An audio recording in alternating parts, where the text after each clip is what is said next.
Hello, hello, hello! Welcome back to the Copper Pyramid. I am Ran, your invisible GM for this game. Due to some small internet issues, I will not be on camera, but instead we have the lovely non-face of the Sunflower Man to guide you through this game. So as I said, my name is Ran, I'm your GM. I use he, him It's not just a cove, that's everyone.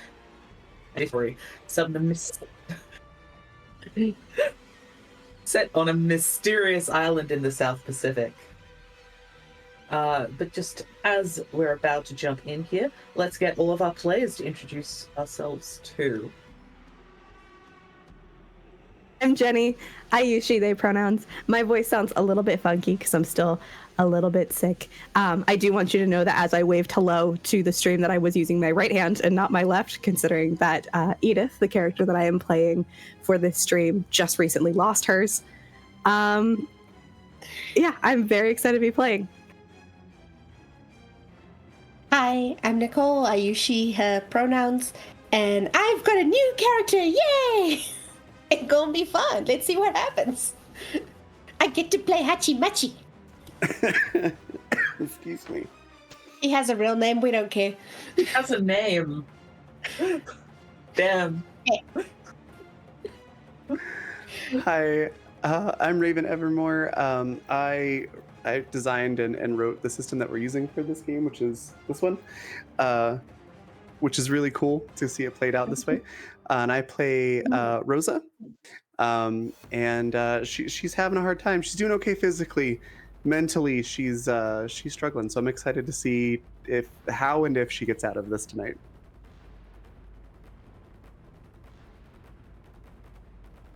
Hello, it didn't unmute me. I am Cove. I use all pronouns. I just ask that you switch between them. And I get to play Delphi yet again tonight, who uses she, her pronouns. Delphi is having a time. Delphi's very protective. She loves her people. She will do anything for her people. Anything for her people. And yeah, Amazing. I am really excited to have a good time. Yeah, that is definitely what's going to happen tonight. So before we get started, as always, I got to shout out our amazing sponsors. So this whole campaign, we've had Die Hard Dice. For all your dice and dice-related accessories, get 10% off your entire purchase using the link in the chat. I actually just got some dice from them, and they're very pretty. I can't read them, but they are very pretty. Hero Forge, the internet's home for custom miniatures. Make a guy. Go make a guy. Have you ever wanted to make a guy and then print them or get them printed for you? Do that on Hero Forge. Amazing stuff. There's an affiliate link in the chat. Use it to let them know we sent you. Finally, World Anvil. Do you want a world for that guy that you just made? Great place to do it. Fully customizable world building campaign tool. Used for TTRPG campaigns, organizing novel, anything where you would need a world in which to put some guys. There's a link in the chat that will bring you to the world of Veil, which is Nerdsmith's homebrew campaign. Yeah, well, I think we're all pretty psyched about this. We've been building up to it for several weeks. Oh, I think I forgot to say we are using the fundamental RPG system. I'm just very excited about everything. We're using the fundamental RPG system, which is a D20-based classless role-playing system. And we are going to pick up exactly where we left off last week, with our characters arrayed in front of a massive banyan tree. Edith's hand has been cut almost in half, with a massive knife stuck deep into her palm, which has split it almost down to the base of the wrist. Rosa is there, Delphi is there, Luke has disappeared, and lying at the base of the tree is now a jumble of torn cloth scraps, rope, hessian sack, and pieces of wood that once made up a marionette. I'm gonna go try to fix that hand as much as I can so it doesn't bleed out.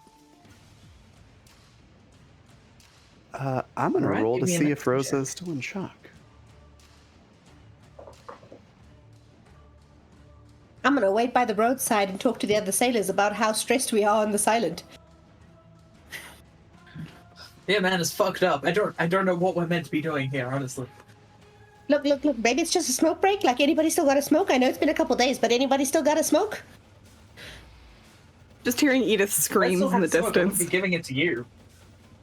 That's just me and They're my guy. probably fine. They're probably fine. They're fine. They're fine. Yeah, I'm on the right sheet. Okay, there it is. Edith is just sobbing.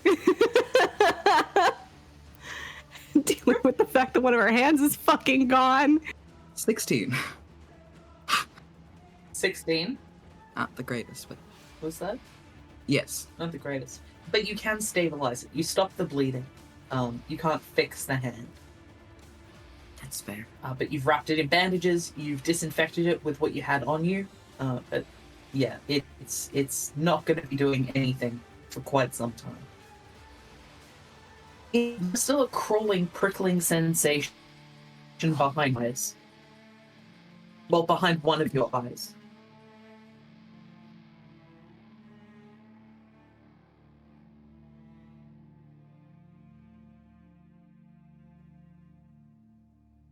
It feels almost like your eye is trying to pull itself out of your head.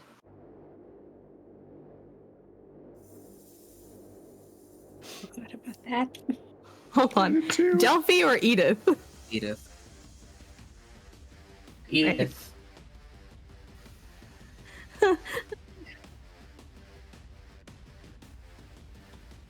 I don't think that the eye thing's an option anymore. Why? It feels like my eye is trying to pull itself out. Or crawl out of my head. This is. I feel like I'm dying. It's. Why don't we try to get away from the tree? See if that'll help. If it doesn't, we can come right back. I don't think we're gonna get too far. Okay. All right, so you're returning the way you came? Somebody's gonna have to get Rosa because I just rolled to see how well she's handling things. She's not handling things well. She's still pointing the empty gun and pulling the trigger at where Luke disappeared. Excellent. Completely dissociated. We're not gonna be able to be gentle about this, because Delphi can't carry Edith. Delphi is gonna walk over to Rosa, literally just rip the gun out of her hand, toss it, and then pull her face in. Toss it! It was. Go ahead. Just pull her face forward. Hello? Hello? Hello? Hi. You good? You're good? You're with us? No. More here than I was. Sorry. You're fine. We'll be good later. Come on. Okay. I think the adrenaline is wearing off. I feel It kinda would do woozy.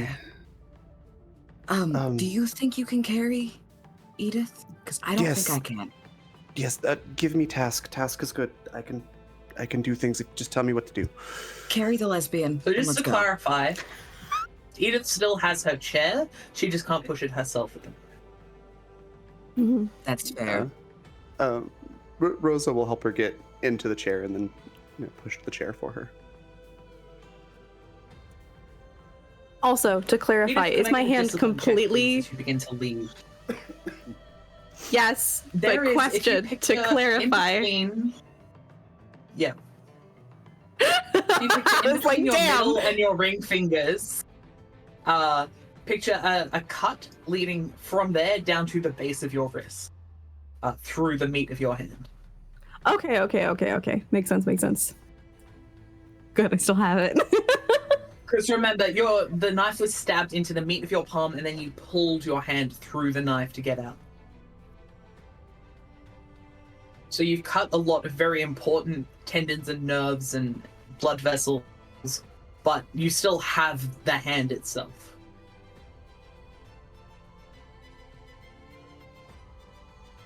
Does that make sense? Says yes, it's just not coming through. Yes, it does. Thank you. Okay, great. That's a Can I dirty get 20. Discipline? Dirty 20. Okay. As you guys begin to leave the clearing, pushing the wheelchair, Edith lets out a scream and doubles over in her chair, clutching at her eye. Edith, you take 3 points of hit point damage. I'm at 0. Edith doesn't faint, but she looks very, very woozy. All right, eyes coming out. Got it. Hold her still. Thanks. And Yeah, Rosa will reach down and probably put one arm over the top of the chest by the shoulders, and then hold Edith's functional hand. Okay. I'm gonna need you to not hold that hand. I'm gonna need you to hold her head and her eye. Thank you.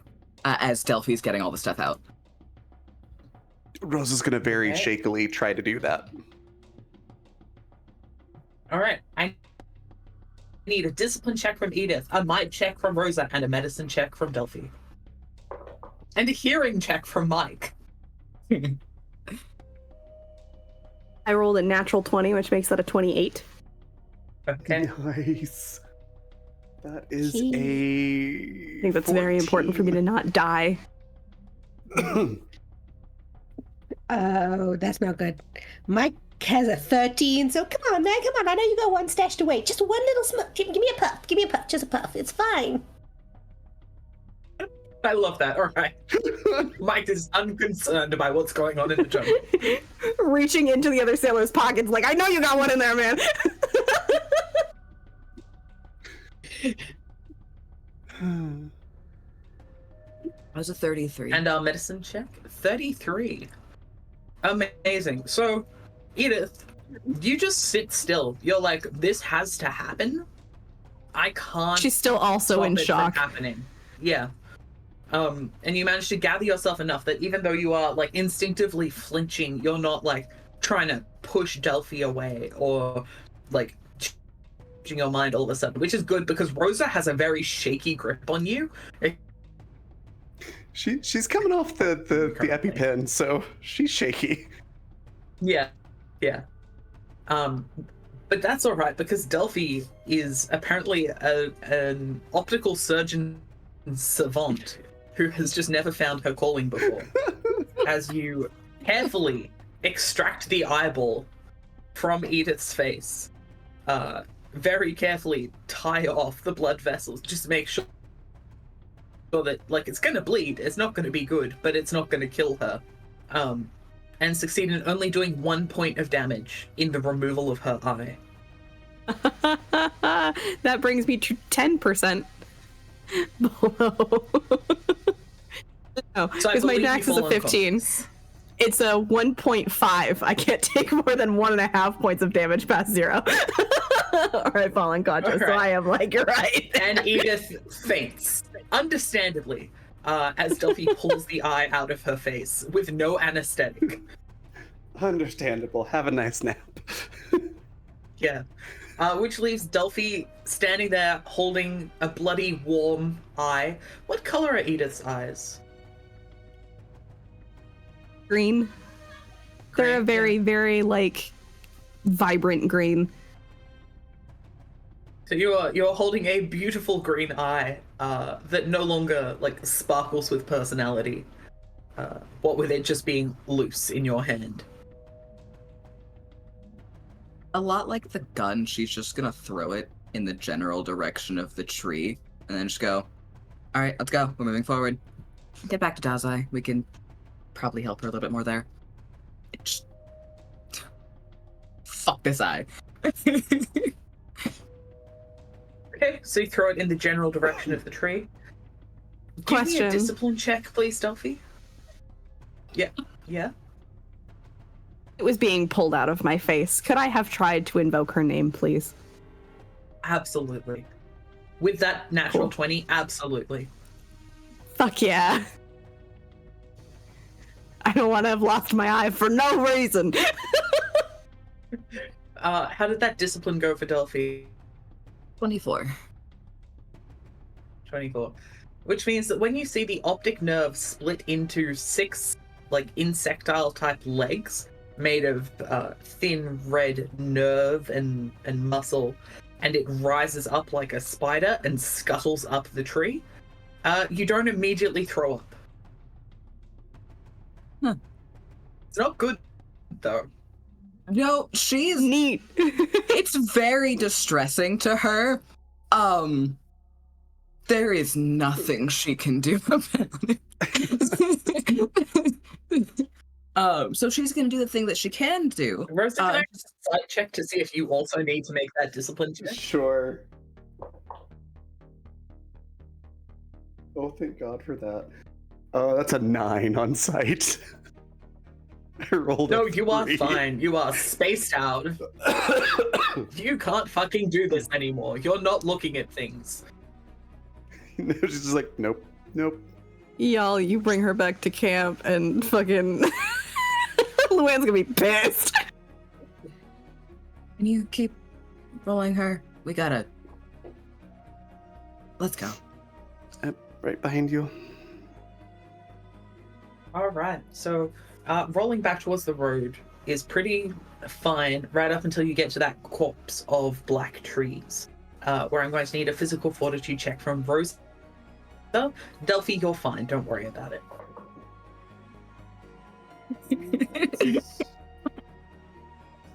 Gaslight gatekeep girl boss. Oh my God. 22. 22.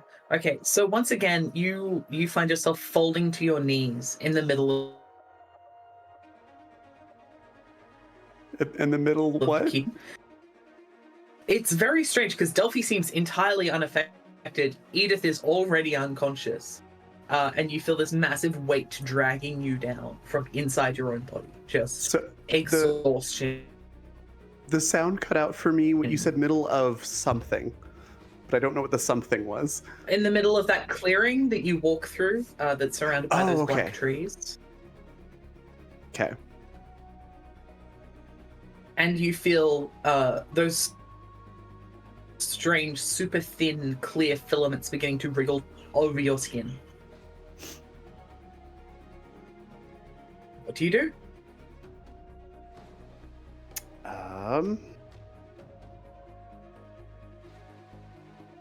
Well, I have more film. I still have a lighter. Rinse and repeat. Okay, excellent. Give me a mechanical engineering. Awesome. This will finish your film. This is the arson section. Totally fine. Hey, so 17 can't winter. That's a 19.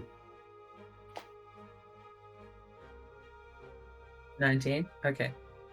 Yep, you throw the makeshift firebomb, and again, this like bloom of fire seems to fill the clearing for a second. And as the heat washes over you, there's like a second of like, oh shit, I really have to move. I'm going to be on fire, and you can use that sort of galvanize yourself to push through the last bit of the clearing. Awesome. But that's it. You're done with your film. It's all gone now. Okay. Reaching the other side, you're immediately met by Dazai, who looks at the three of you, who are like smoke-stained, bloody. Edith is unconscious in a wheelchair, missing an eye, with her face wrapped in bandages, and just looks at Delphi, and then back at the unconscious, eyeless person, and is like,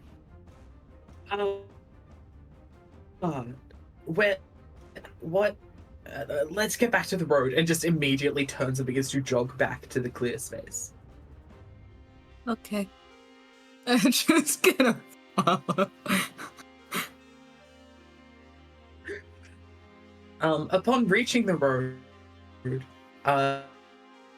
you see several of the sailors gathered around arguing over one guy who's have like the last cigarette on this island. Who's just holding it above his head and being like, all right, so the bidding is going to start at, holy shit, what happened to them? Jeez, you're covered in blood.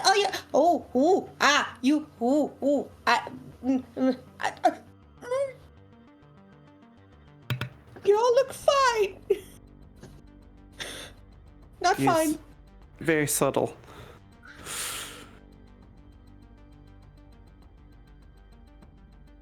I take it things went wrong. Yeah. Just a bit. Mhm. In the moment of stunned silence, what's it, Mike? Mike is going to like kind of reach up, snatch the cigarette, and offer it to the ladies.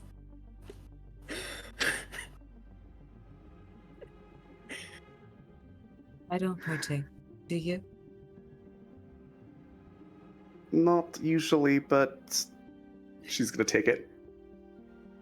This seems as good a time as any. Y'all look like you had some heat on you. I think this. I think you need this more. You dig? Thank you. Rosa immediately lights it. I do dig. Trenches. So Dazai has immediately began helping Edith. So he is sort of very carefully looking at the work that Delphi has done. And you could just see him be like, "Oh, with scissors, this is really quite remarkable for what you had on you, Delphinia." But as he is carefully applying further aid, and Edith, you come around, roll a d6 of hit points. That is how much you will get back from Dazai's professional Cool. medical attention. It's just a little thanks, Dad. And then she just kind of Yes. wilts.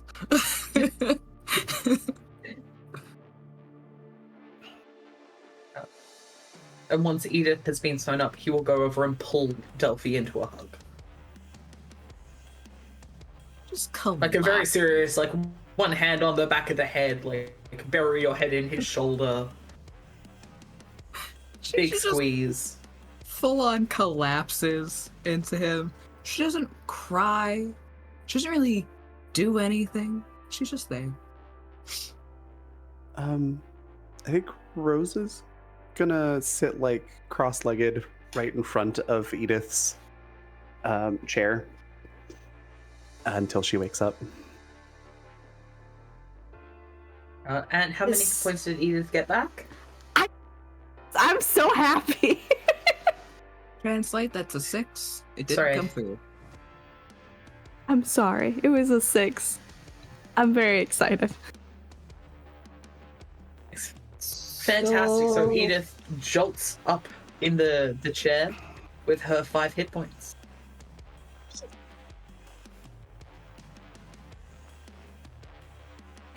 Okay, we're back. All right. For Rosa, Delphi, Dazai. Okay. Everyone's here except for Edith, as you look around, through one eye you are seeing the road, the people, the jungle all around you, and through the other eye you are seeing the interior of a train car. Just statically. You're starting to get like a faint headache from the duality of this image. That's what she meant. Okay, that's what she meant. Ow. Are you okay? Yep, Relatively just seeing speaking. something else.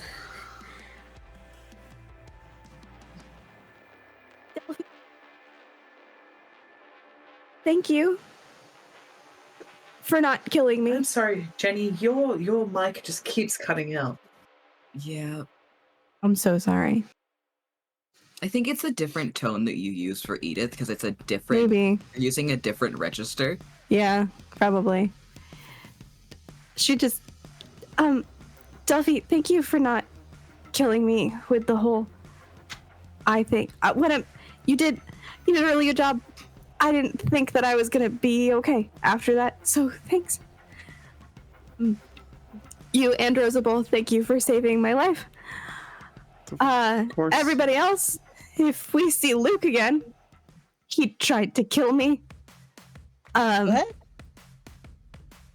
Yeah, he tried to nail me to a tree a little ways off and tried to stab me, which is why my hand is like this. So, Ah, jeez. if we see him again, he's dangerous. Very, very dangerous. This is why Ah, I told you jeez. to push him off the building. Bonk. One of the other sailors goes, "Well, do you think it's the jungle making him crazy or something? Because like he's a good dude. Like you wouldn't." I have never do seen that. someone more in tune with themselves. It's like a mask just slipped. Like in a crazy way? Like this Like- guy's clearly not happy with this He explanation. was Like, did something get in his head? He was way too calm. I don't. It doesn't matter. It doesn't matter. He's dangerous. He's very dangerous. Ow.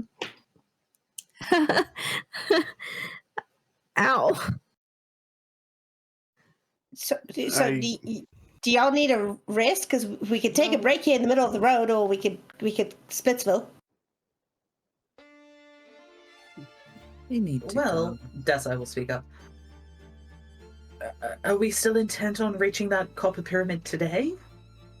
Yes. If what you say is true and Luke has decided to work against us, will he be going for the same location? Most likely.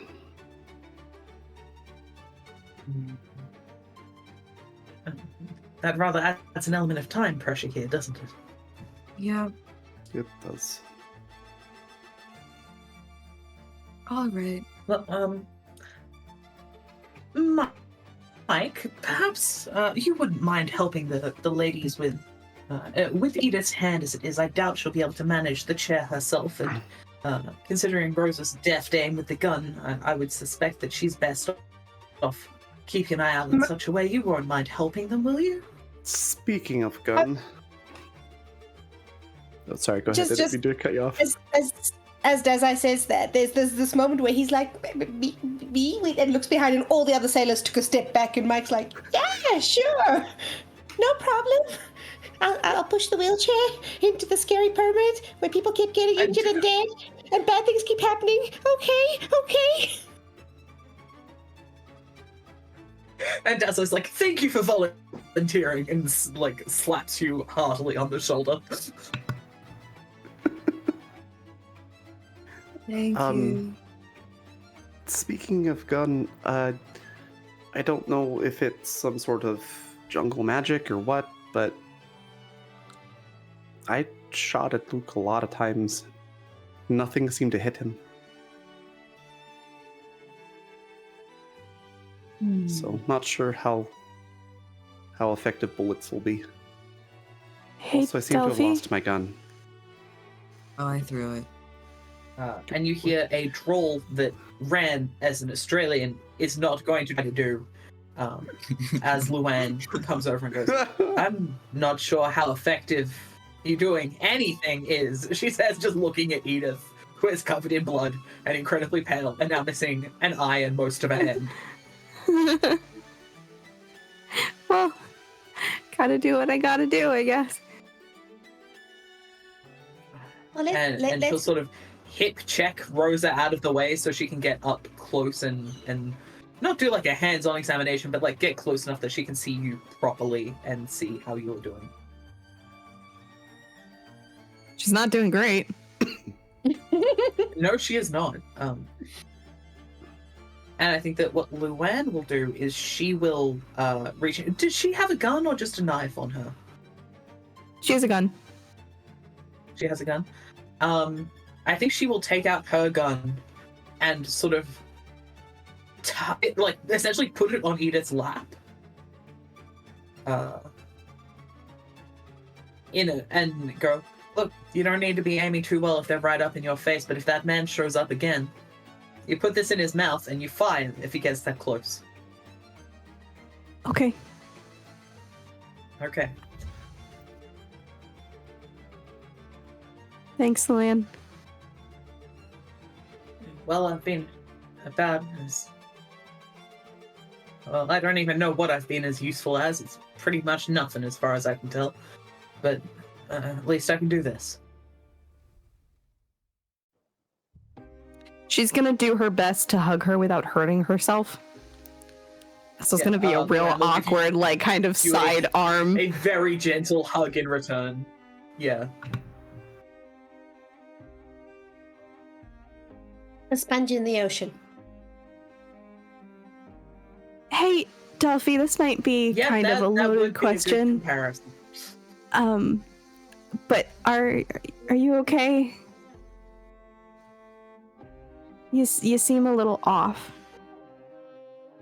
I'm very tired. That's about That all. makes sense. Okay, I just wanted to check in. Nope, you're still here. Rose is still here. Dazai's still here. I'm fine as far as I'm concerned. We should probably get moving. There will be no rest for any of us until y'all get off this island, so let's go. Y'all? I mean, you coming too, right?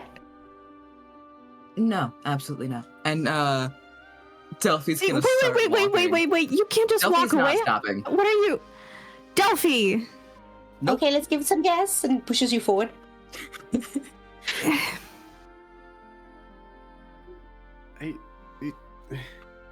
You want I should try and catch up? Rose just had so much information. What? What is happening? While Delphin here is very dramatic, I do not think that she's exaggerating this time, as I will say, and sort of fall into the train of people following Delphi as she power walks down the road.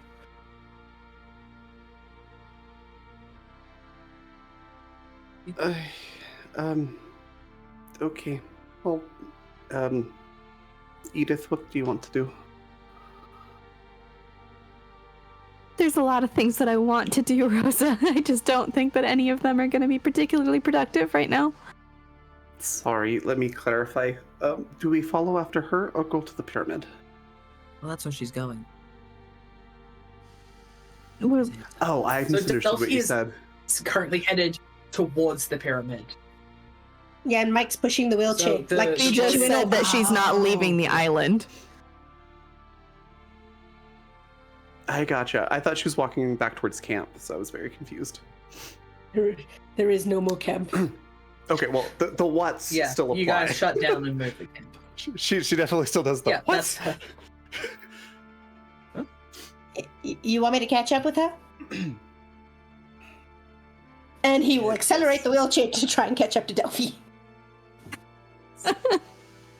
Rose is just running behind, yelling at, "Watch the rock! Don't not the Ow.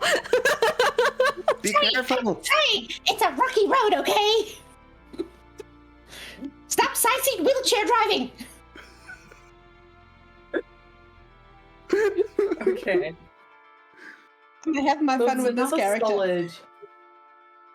solid half hour, 45 minutes before you reach the bottom of the Copper Pyramid. The Copper Pyramid itself is a massive square-based pyramid structure made of carved copper. Like a Mayan pyramid, it goes up in tiers with an external staircase that takes the party up. It seems to go up 3 of the 5 tiers of the pyramid, and then it seeps into like a chamber at the top. So you can see the staircase winds up the outside and then goes inside. This one's not as scary looking. That makes me nervous. Just for my own curiosity's sake, the copper, is it like copper colored or is it that sort of tarnished green color? Green! It is shiningly copper, but you remember on that first day that it was verdigris. That's that sort of aged grayish green that copper goes over time. Ah, now so it it's is waking shining as up. if someone's been over it Cool. with a bottle of Brasso and a rag. Yeah. Okay, cool.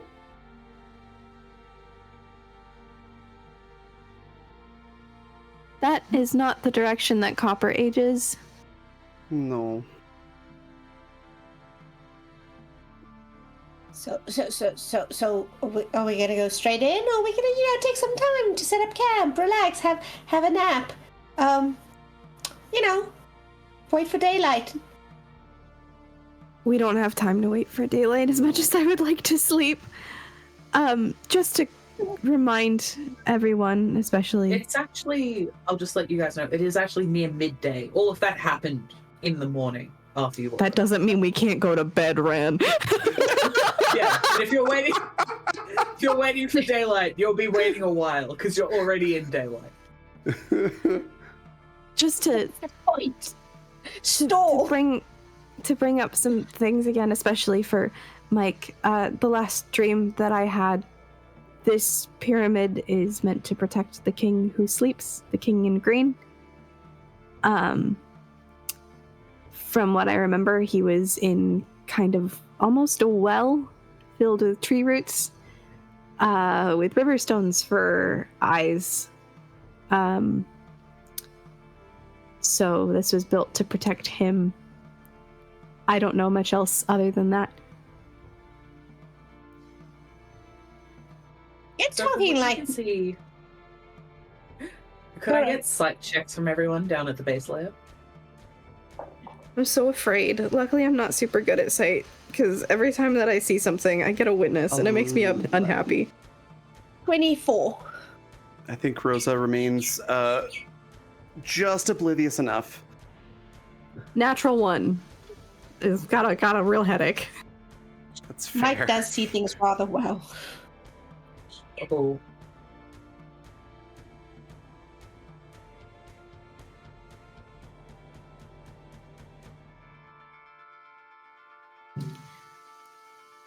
Cove, what did you get? I didn't hear it, at least. Okay. That's all right. Delphi seems to be struggling a little bit. You can't tell. Oh no. What you can see at the moment. But with what were our 2 high rolls there? We got a 20 something. 24. I got an 11. I think that was the next highest. Okay. Mike sees a lot. Mike sees a lot. Everyone except Delphi will see that the staircase entrance, there's a gate that is standing slightly open. Above the gate is carved, "It grows." With the all of the metal of this carving on this layer seems almost rough and unshaped, and is interspersed with carvings of thick roots, sort of greenery climbing up and clinging to the metal. Mike, you will catch that within these twisted roots, you can occasionally see humanoid figures that are sort of twined in the roots and stuck on them. If you think of the way that a shrike will sort of stick its prey onto thorns and brambles, all you can tell about them is that they are humanoid, wearing very little clothing, and are covered in gashes and injuries. The empty cartouche that you found your first couple of hours here seem to show up almost constantly throughout these carvings. And over again, in ribbons sort of all over the vines, it says, "It grows." Y'all see the little people? Do y'all see the little people? The little people are on top, stabbed through with the vines, and do you see the little people dying all over in the pictures? There are little people dying in all those pictures. To be fair, I can't see These are super more great. like statues than just regular carvings. These are 3-dimensional. Y'all see the little statue people? No. They don't No. they don't look so happy. I mostly see a Neither am train I. We're car. in good company. Oh, Sorry, you see what? Oh. A train car. is a train on this island? There's Nope. no train here. This one. I see it Oh. in this one. It's got to be very disorienting. My head one hurts. that's not the one that's not in your head no more? Uh-huh. It scuttled away. It did what? How Oh, don't worry about it. There's been I'm a such little worried weird- about it. I can't help but be a little bit worried about it. Oh, Oh, you this is do. sad news. Gonna reach out to hold Edith's good hand. Delphi, I feel like you should talk about some of the things that you've seen. It might help. We have things to do.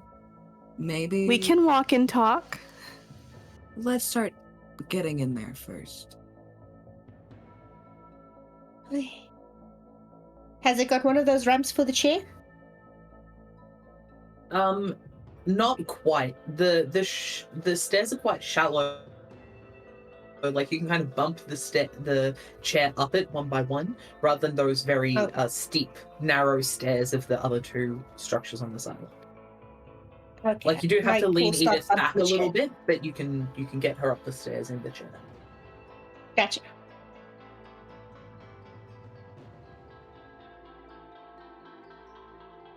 Okay, so once you get onto these stairs, I would like a marching order, please. I'll go first. Okay. Rosa will go last. So then Edith, and then, like,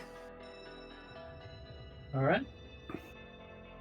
Sandwich. So once you're on this staircase, it's quite narrow, sort of just wide enough for one person at a time, so the wheelchair kind of blocks the path quite severely. But in amongst these carved tree roots, the copper ones, there are vines crawling all over this pillar. They produce these bright purple and orange blooms that look quite a lot like a hibiscus type flower.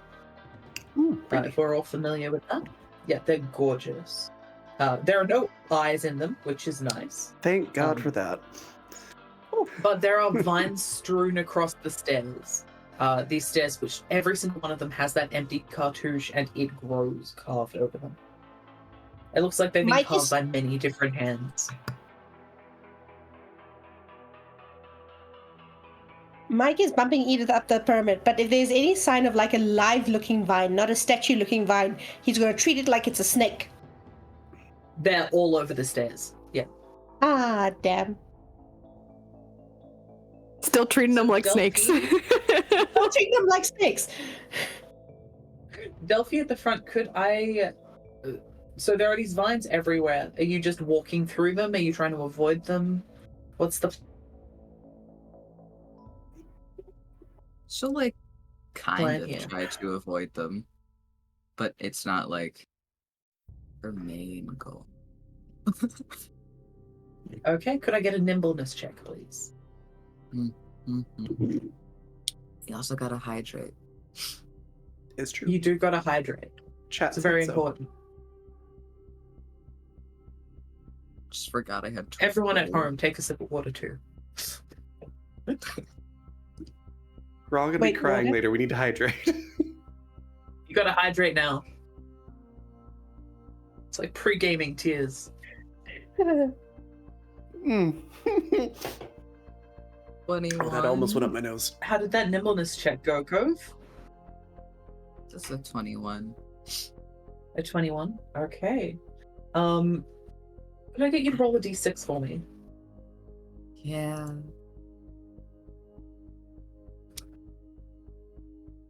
So, 3. 3? Okay. So as you brush by one of these vines, one of the flowers freezes for a second, and then a barrage of needles fire from the center of the hibiscus at you. You take 2 points of damage. And then I would like you to make a physical fortitude check, please. I can do that. Oh, that's not 2 points of That's okay. There we go. Did I just take my health down to 2 instead of doing 2 points of damage? Yes.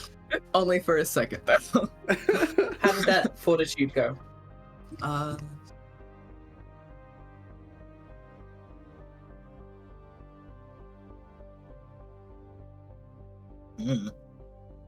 Oh no.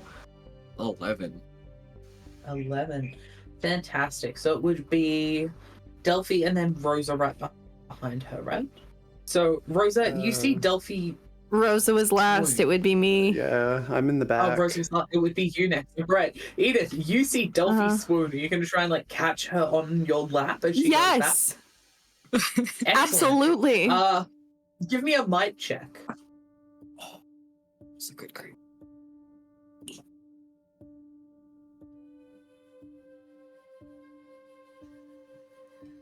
Could I argue nimbleness instead of might by just guiding her into my lap? I'll allow it, yeah. Fuck yeah. Thanks, Joanne. You're so nice to me. I am. I'm too nice, really. No, I feel like it's an appropriate amount of nice, really. No, I'm 23. too nice. I'll be meaner. I feel like it's a 23. track Excellent. level of nice. Okay, so you No. You just took my hand and my eye. I'm owed this. So you catch. I'm sorry. 1 second. I heard You this. took my hand and my eye, give me my lap pedals with my girlfriend. So, you catch Delphi in your lap, and in a second, you find the pair of you standing next to a deep blue pool of water. In fact, you are looking to... You're in the center of a massive forest with this deep blue water in front of you. The two of you are the only ones who are there right now. So, Delphi, you land in Edith's lap. Edith is next to you in this space. So looking around, the first thing that you see that is obvious to both of you is that this jungle is much more advanced than the jungle you're in currently. You had thought that the jungle on this island was already massive and ancient and heavily grown. But looking around here, you realize that it's so much darker, so much bigger. In fact, it's so thick that the floor of this jungle is pitch black. The trees stretch up into this massive unbroken canopy. What just happened? Sorry, I have no idea what just happened. Okay. Alright, so this massive unbroken canopy. So thick the floor of the forest is pitch black. In the center of this forest, there is an oasis, unbroken water that the plants do not cover. And at that oasis, the oasis that you're standing next to, you can see a small tribe of people living, fishing in the water, and avoiding the plants, which are bloodthirsty and destructive. Time passes in that way of when film is sped up, almost like you're watching in time lapse, as you see the people here, although they are living, they're not living well.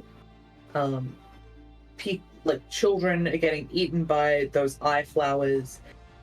The elders get hypnotized and walk into the forest and get torn apart by the crimson vines. And generally, it seems like every time the village grows to a certain size, the forest cuts them back down to a small population, almost like the way that humans would treat livestock on a farm. Eventually, the group of people get together, and they find a way to commune with the forest, which asks for a sacrifice. You see the king, who is a young man dressed in a leaf cape, agree to something that you don't see what he agrees to, and walks into the forest, where the greenery and the forest just closes around him. As he is leaving, he said one phrase. Everything else has not been in a language you can understand. You could see them communicating. You could kind of tell what they were arguing about by the things they referred to and what they pointed at. But he turns back and he says in perfect, crisp English, "It grows," as the vines close around him and yank him up off his feet into the greenery in the forest. Then, within a second, you're back on the steps of the pyramid. From an outside eye, to Rosa and Mike, it seemed that Delphi fell into Edith's lap. She let out a gasp of some kind of like pollen or something, and the two of them just stared into space for a second before snapping back to themselves.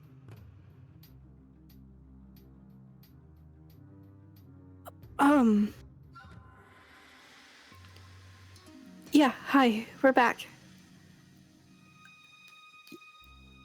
I know I saw you. You were there too, right? Yeah. Okay. So I suppose that's how the king became a part of the island. He was a sacrifice, I think. I'm sorry. Again. What? We I don't know how.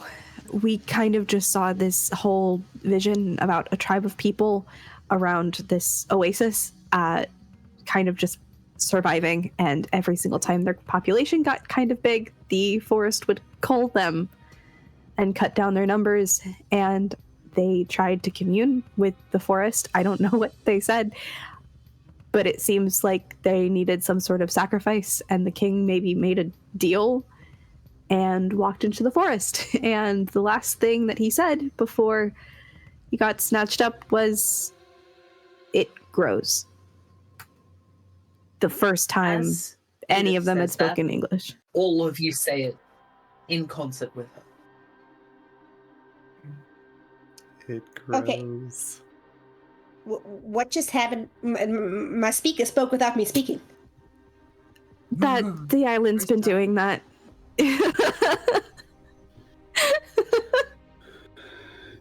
You know, This between that is so bad. and throwing up sunflower seeds, I think I'd rather just say some words.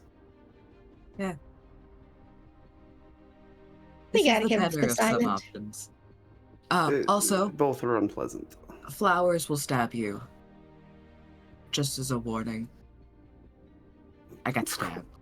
Of Um, course, of course. Why let's- would they not try to stab us? That Let's keep going. just don't get stabbed. Perhaps I'm gonna need a nimbleness check from our other party members.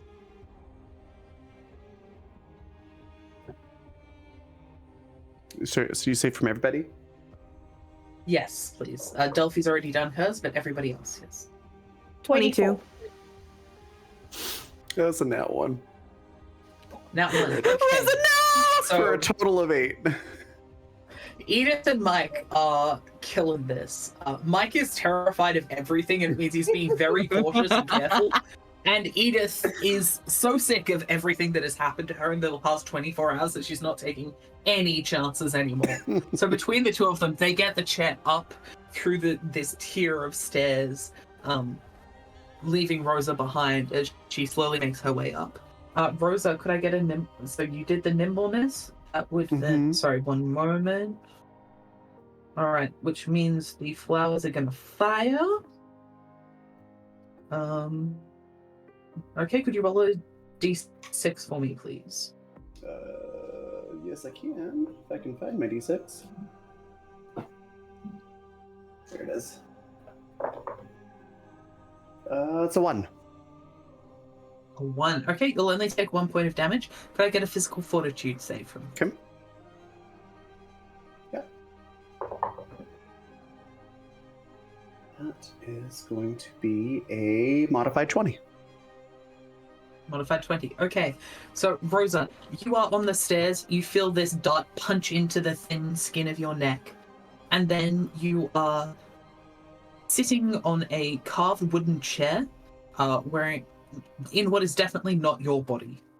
You are sitting there with a circle of old men and women sort of around you. All of you gathered around a small fire in the center of this. You're not sure if it's a tent or a hut because you're on the inside. You can just see the wooden struts that make up the structure. And one of them turns to you and says, "My king, I understand that although you're reticent to do this," and your own voice says, "I am not reticent. I am willing to give up what I have to give up to keep our people safe." And the understandable, my lord, but from what the trees have said, all they are is for a mouthpiece, someone to speak through. That's all that you need to do is explain what they want so that we can give it to them with what they have done.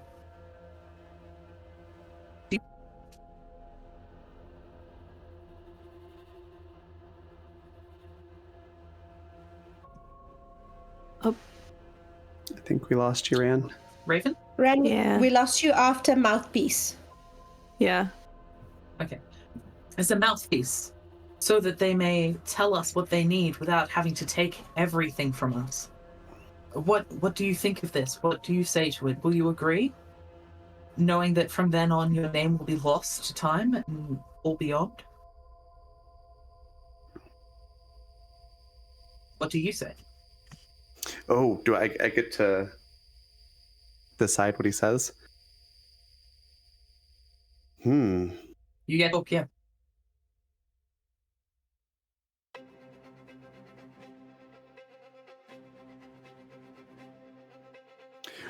Well, I already know how this plays out. In theory, like Rosa knows, he says yes, and then this happens.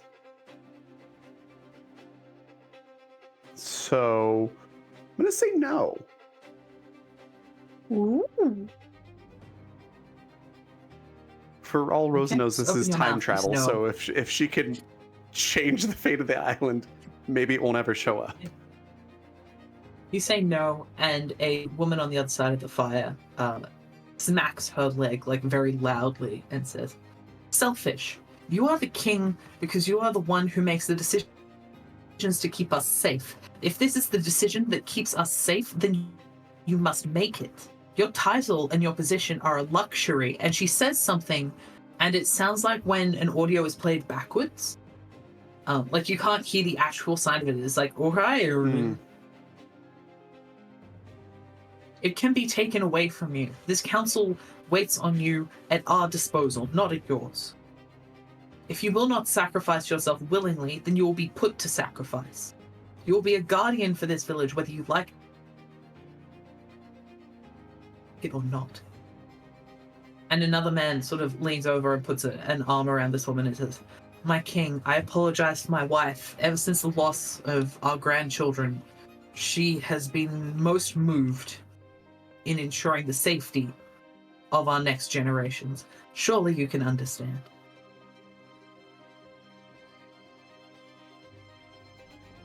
Can I move the body as well?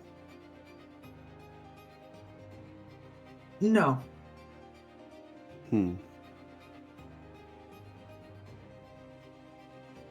So the only thing that Rosa can do through this is just speak through the mouthpiece. Yeah, okay. Like, even looking... You can look down if you don't move your head. Like, you can move the eyes, but not the head itself. And you can see Gotcha. that this is a man wearing this, like, green leafy cape with some jewelry made out of bits of rock. Doesn't seem to be a whole lot of metal going around the place. It seems like it's mostly carved, things carved out of fish bone or wood.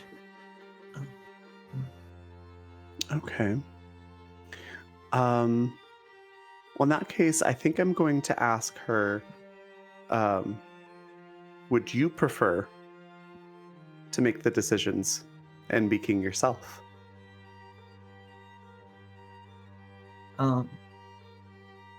She spits on the ground and says, "Unlike you, my king, I have a family to care for. You have no responsibilities to anyone outside of the village. You do not care for anything but yourself and the greater good. That is why you are the king."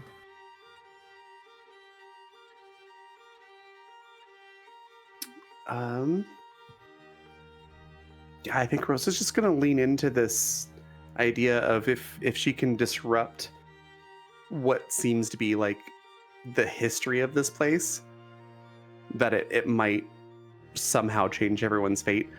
So she's just going to say through the king, "Well, then I renounce my title." As you say that, you find yourself back on... Like, you find yourself You went- laying at an Hold on, awkward you're getting angle real on the stairs, Roberty. your head ringing. Yeah, so I Oh dear. didn't really catch much of that at all. Sorry. Am I back? Am I alright now? I can hear you now. Yes. Yes. Okay. So I was just saying, with that, you come back to yourself, splayed over the stairs. The back of your head is pounding slightly where you took a tumble. But you are back on these stairs. Okay. What did you see? I think I was the king, like, in the past.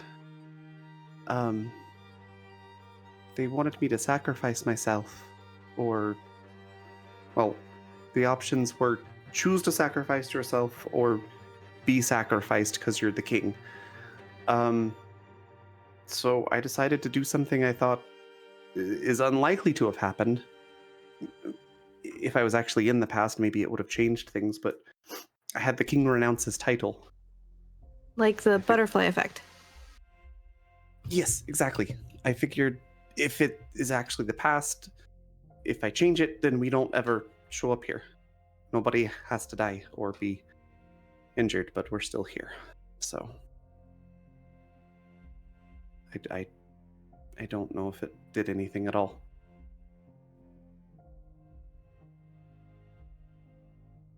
Well, it might have rattled their cage a bit. That seems only fair. Mine's fairly rattled. You okay? You need some help getting up, or? I can get up. Am I okay? No, but I survive.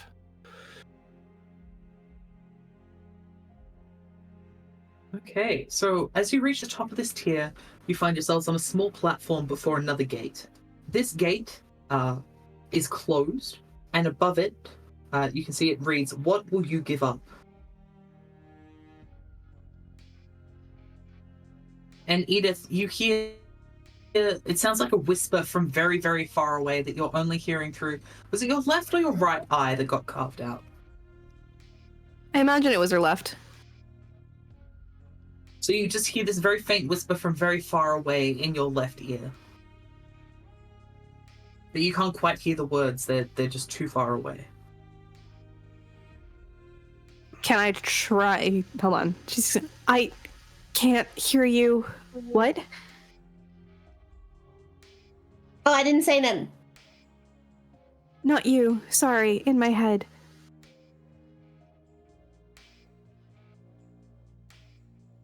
There's no immediate response. You can hear this very quiet susurrus of words, but it feels very far away.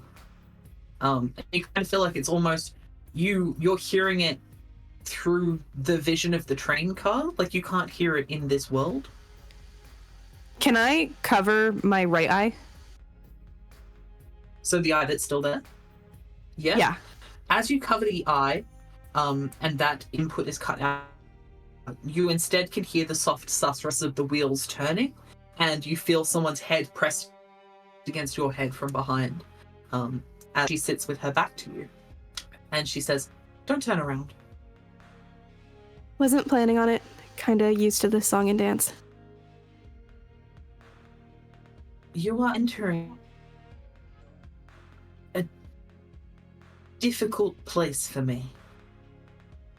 And you notice she sounds almost out of breath as she's speaking. Like she's running or like in some other ways struggling or straining to be where she is currently. She says, "This is the last place that is not controlled. They Ren, we Sorry, you lost cut out a for little second. bit. made their way to the top of this tower through blood." Ren, just go back to this is the last. Sorry? We lost you after this is the last. This is the last spot where it is easy for me to speak to you. From here on, each one of these tiers is controlled by a different power on the island. The first tier belongs to the king, and thus is free to any as he sleeps. From here on, each tier belongs to somebody, and most of them are awake now. Someone has already made their way up this pyramid in a effective manner. All I can say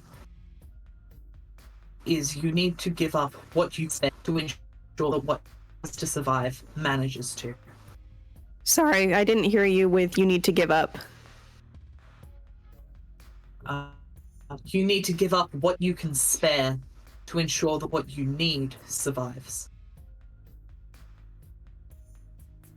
And what does that mean? Can we be specific? The last time we were talking about a sacrifice, we lost a friend. That would do it, but I feel like that is not something that you are willing to spare. No. Think instead of what you can give up. What you are willing to give up in order to make sure that you live and your friends live. Can I have a little more guidance? That's as much as I can do. I'm sorry. Okay. And you feel the pressure against your back disappear. And you're just sitting alone in that train car. She's And gonna as you sit there, you take her realize hand you've off never her really eye. looked out the Oh. window before. Uh-huh. And you can see just jungle, unbroken jungle outside the window, as far as you can see. All right. I'm gonna take my hand off of my right eye. And you're back. You're on the stairs with your friends. Okay, new information. Each of these tiers belongs to a different power. The first one belonging to the king, who is apparently asleep at the moment. Still asleep at the moment. And the rest of them are awake. Someone else has climbed the pyramid. I'm assuming it's Luke. It's good assumption. We don't need to sacrifice a person. But it does need That's to be good. something of value.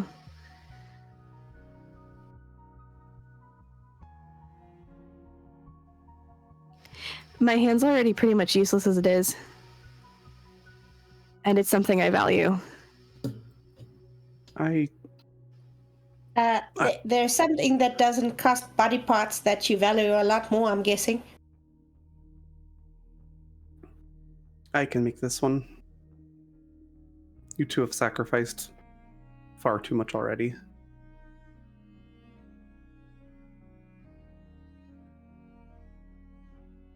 Like, does it have to be a body part? It's not I don't what know. I plan to offer.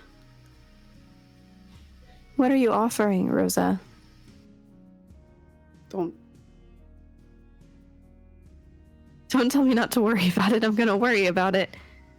It's fair enough. I would do the same thing. What I want to offer has value to me, but it is not useful for us right now. As a matter of fact, it might actually be detrimental.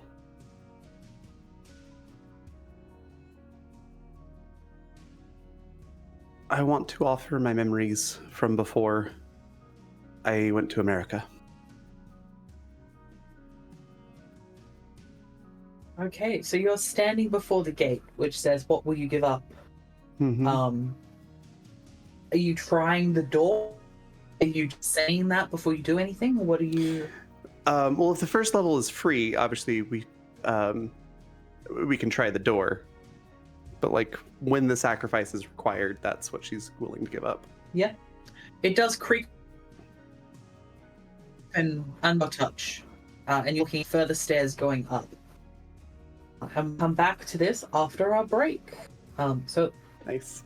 we are just... Yeah, the door has opened to the second of the 3 external tiers. Dun, dun, dun. And we'll see you back here very shortly. Everyone have a nice break. So, welcome back. I hope everyone had a nice break. You went and drank some water and thoughts about not getting eaten by a giant pyramid, but now we're back into it. So, as Rosa pushes the gate open, again, above the door it says, "What would you give up?" This tier is also covered in vines and roots, but they're brittle and dry, more like the roots of a tree that have grown over the top of the pyramid, rather than typical green vines. To pass through this area, you can tell that you'll need to break away bits of the brittle roots that are blocking your path, or find alternate paths. It's very maze-like and difficult to see. Seems like the entire side of the pyramid here is stepped, rather than being a single path. But many offshoots and strange rabbit holes that lead through these vines. How are you going to make your way up the side of the pyramid? So, Mike has profession for navigator. Can that help? Absolutely. Would you like to make that with a naturalist check? Sure thing. Ooh. So that will be a 25. 25. All right, could you give me a discipline check, please? Oh As no, Mike we are pushes in forward trouble. and begins to lead the party. Does he live and do anything? And you walk this route, you're like climbing up here and down this bit and around this side and up that part. You've been walking and climbing and scrambling for a good 20 minutes and find yourselves at the base of the tier again, looking at that sign that says, "What will you give up?" And that is when you will notice that there is a shallow bowl engraved under that legend.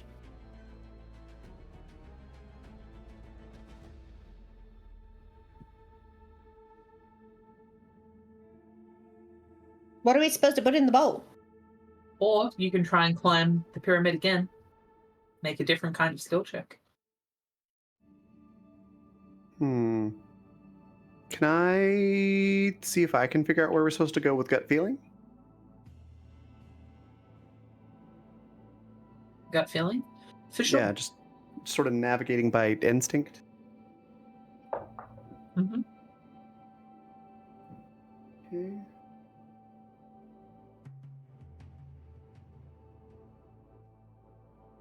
$24.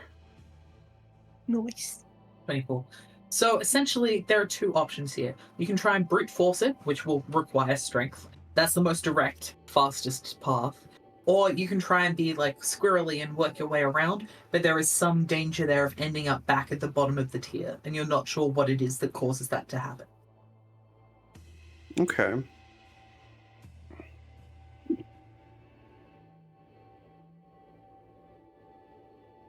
Well, if we want to try to brute strength it, Rosa could carry Delphi potentially, and Mike can push Edith, and we can just barrel through. If we want to try that.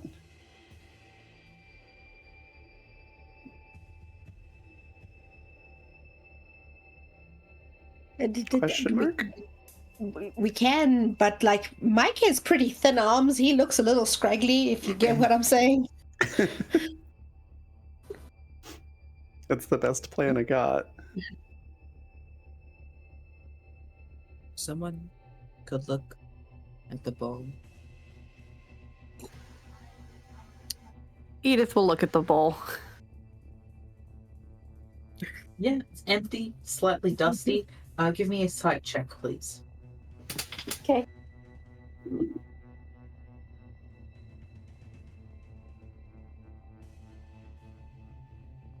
Dirty 20. Dirty 20. And a discipline roll. You can choose to fail a discipline roll at any time, just so we're aware. Well, that's good to know. Okay. I don't like that you just say that. Actually, no, I do. I love that. I'm having a great time. I rolled anyway, and I got an 11. I got a 3 plus 8. Right. And Mike is still helping you with the wheelchair, is that right? Yep. Mike, give me a discipline roll. 15. 15. Okay, so as you lean in to examine the bowl, you sort of breathe out gently and a huge plume of dust rises and catches both you and Mike in it. As the dust clears, you find yourself looking at that same tribe an unknown amount of time later. So you're in that the oasis around with the deep, dark jungle surrounding it. The clearing around the oasis is not bright, a little wider, but they still seem to support themselves on just things out of the oasis, the fish and the things that grow in the water. But now the tribe seems to have an agreement with the island. One person every year, drawn by lots, is sacrificed to the island to feed it, and the rest are allowed to live. You see, as you're watching this lot get taken place, essentially, you see all of the people line up and begin to pull small colored beads out of a massive jug. Essentially, young man, oh sorry, no, not a young man, a young woman pulls a different colored bead out of the jug. And again, you see time begin to like flicker forwards. You see that night, she is being comforted by her love, another young woman, who to Edith has a familiar looking jawline. as the one who is going to be sacrificed is weeping, and her girlfriend is trying to comfort her. In the night, you see everyone bed down to go to sleep, with the knowledge that this sacrifice will be performed the next day. Very, very early in the morning, pre-dawn, you see not the woman who is going to be sacrificed, but her lover get up and walk into the forest. She travels out to the largest tree on the island, a massive banyan tree, which again looks very familiar. And she hoists herself up to the tree and hangs her there. So she is killed in her lover's place. However, the forest is not appeased. And as you sort of fall out of this vision, you see that the trees begin to kill and pick people off at random again. Because it was not on the right day at the right time. Her soul, instead of being absorbed into the island and being fed to the forest, seems to have ended up somewhere outside of that space. Somewhere liminal. And your both. Can you re-describe that last little bit? You've been cutting out a little bit. I was able to get most of it, but Sure. Where did I fall out? after the hanging and that the forest was not appeased. Okay. So the forest was not appeased, and you realize this, it must be because the sacrifice didn't happen on the right day, at the right time. Her soul doesn't get absorbed into the island and get fed to the forest the way the other sacrifices have been. And instead, it ends up sort of floating loose in some liminal space outside of it instead, watching over the jungle. Cool. What kind of hair did this woman have? Long dark hair. What I'm asking is, was it curly? Slightly curly, but not fully, like wavy, dark wavy hair. What I mean is this someone very whose head I've like brushed up wait. against? Yes, it is. That's what I thought. Okay.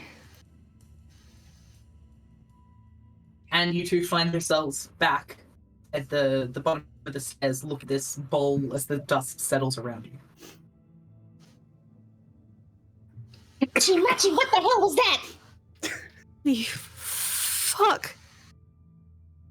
Did she just put the was that real? What did I miss? Yeah. She killed herself and then was hanging in the tree in the forest, ate people and with the vines. To explain it a little bit better.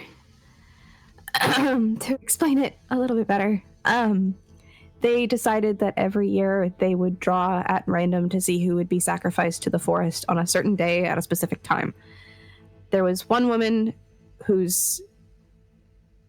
was chosen, pulled randomly, and her lover instead decided to walk into the forest and sacrifice herself at the banyan tree.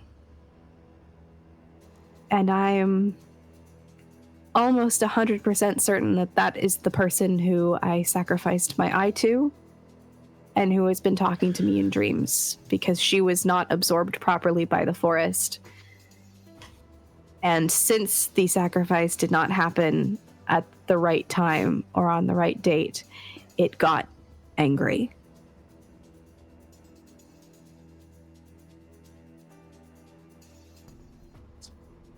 Very picky, sort of scary island entity.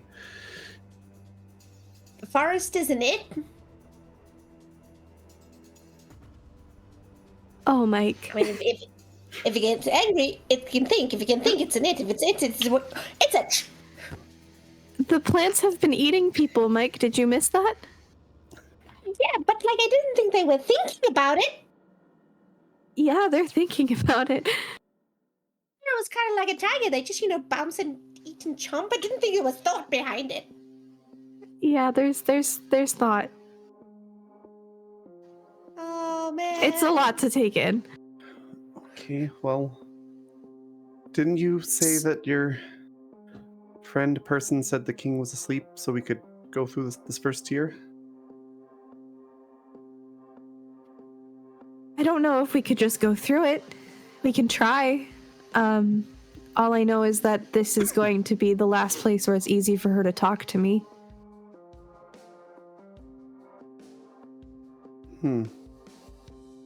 Am I right, God? Is that the right assumption to make with what she told me? Yeah. Okay, cool. Well, From look, here there's a on out, bowl. we'll have to Sorry, trick Red. that like Kai will put you back in train car. Heard none of that. Sorry, you completely cut out on that one. I heard train car, that was all. It's okay. So covering your eye, you're pretty certain will put you back in the train car at any time. It's just how much information she can give you in one go. That makes sense. She didn't give me any sort of More like cryptic. she didn't give me any sort of like vague acknowledgement that we could just walk through this without sacrificing anything. That wasn't part of what she said, right? Yes, so she said that going through this here shouldn't be too difficult, comparatively. It's after this one that things get hard. Oh, okay. Okay. There's a bowl. Do we We- put water in the bowl? Can we give the plants a drink? The plants all seem dead. They're like grey and brown, very brittle and fragile. You're pretty sure one good push would push them out of the way and you can continue up the stairs. I guess we could just leave the bowl. Just try again. Yeah, I can try and push through. Might check for that, I presume. Might, yeah. That is going to be 22. Ooh. 22. Okay, so you push some of these vines out of the way until you come to one that's sort of wickedly sharp. You can push through it, but you'll take some damage for doing so. That's fine. I'll do it. Okay. Would you like to roll a d4 for me? Sure. Where is my d4? There it is. That is 4. Oh, okay. So you take 4 points of damage. But then you find yourselves at the top No of this problem. tier. Having pushed past all the brutes and found a way, you can open the next door, but there is a keyhole in it. You see that this gate is covered in massive copper sunflowers, and above the door it reads, "Fear makes fertile soil." Can I take out the sunflower key thing that we've gotten? Yeah, absolutely. Cool. I wanna. Open that door. Absolutely, yeah. The key sinks in, turns easily. The gate swings open. Excellent. Looking onto the stairs that progress up, they're multicolored. There are black stairs, yellow stairs, and white stairs. In a strange pattern. Could I have an education check from Edith, please? As the person who unlocked the door. I'm good at those. Could I use journalism potentially? I don't think I'm so. This is more good like at the logic recognizing puzzle kind of patterns. thing. Do you No? think being a Okay. journalist makes you good at logic puzzles? I I think suppose so. if you write the crossword for the newspaper, maybe. She's done everything. She No. was an assistant at first for a bunch of lazy ass men.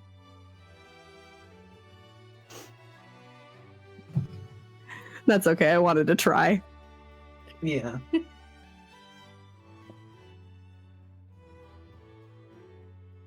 Alright, so what did you get on that education roll? Sorry, for some reason, when it's on a die, it's hard for me to do simple addition. 26. That's okay. Feel that in my soul. 26 Wow. was that? Okay. So yeah, you recognize there is a pattern here. The white bricks are the ones that are like furthest apart from each other. And they seem to get far apart the higher up the stairs go. So at first it's like white, yellow, black, white, white, yellow, black, white, and then it starts becoming white, yellow, black, white, white, yellow, black, white, and then like further and further until the white bricks are like 6 or 7 stairs away from each other.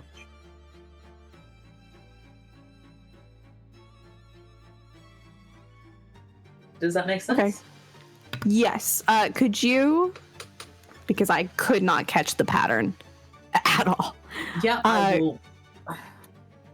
I will also chuck it in the chat, but You're a blessing.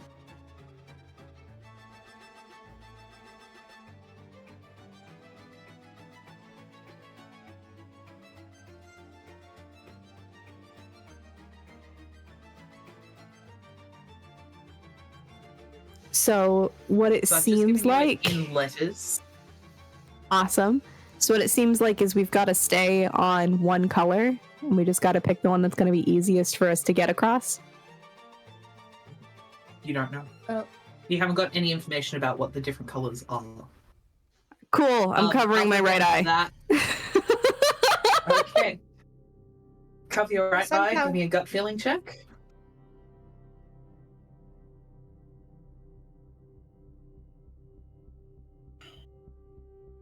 Sunflower Man's pyramid was white. 21. 21. Okay.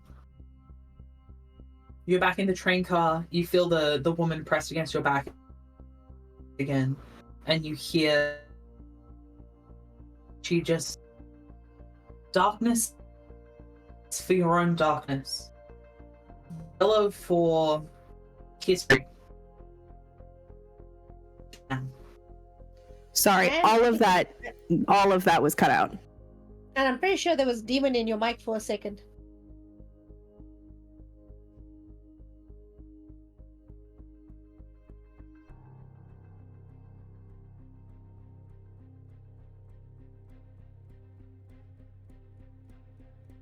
So darkness for your own darkness. Yellow for the past and its hauntings. White for your present.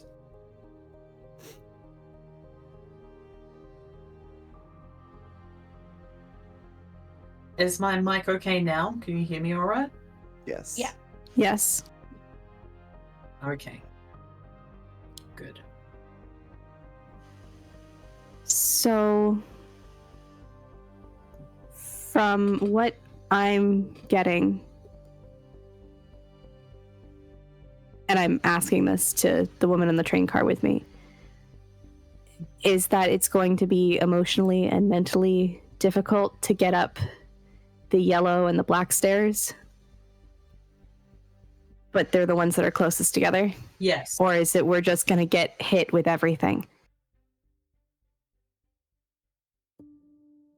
Yes. So we hit every step.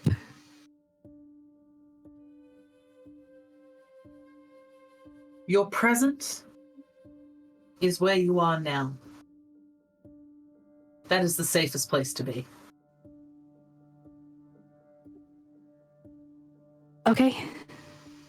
And these stairs, are they a size that we can get up or skip steps easily, or no? How tall are they? The first few, yes. The first ones are like a fairly low DC nimbleness check to get from one color to another color. The further apart they get, the harder it gets to skip stairs. That makes sense. Okay. She's gonna just thank you for your help. I'm sorry about what happened to you in your past. I am.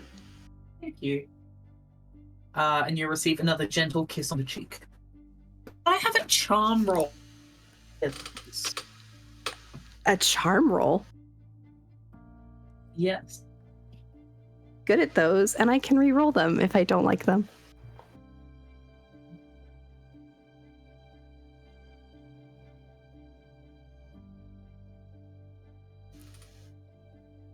So because of how my character is built, I am able to re-roll on specific types of like skill checks, so presence ones, because I'm charismatic. And the first one I rolled was a 6, and the second one I rolled was a natural 20. Nice. Very nice. So you feel gentle press of lips against your cheek, and you feel that her cheek is wet. And when you come back to yourself on the stairs, you realize that the liquid that is on your jaw is blood,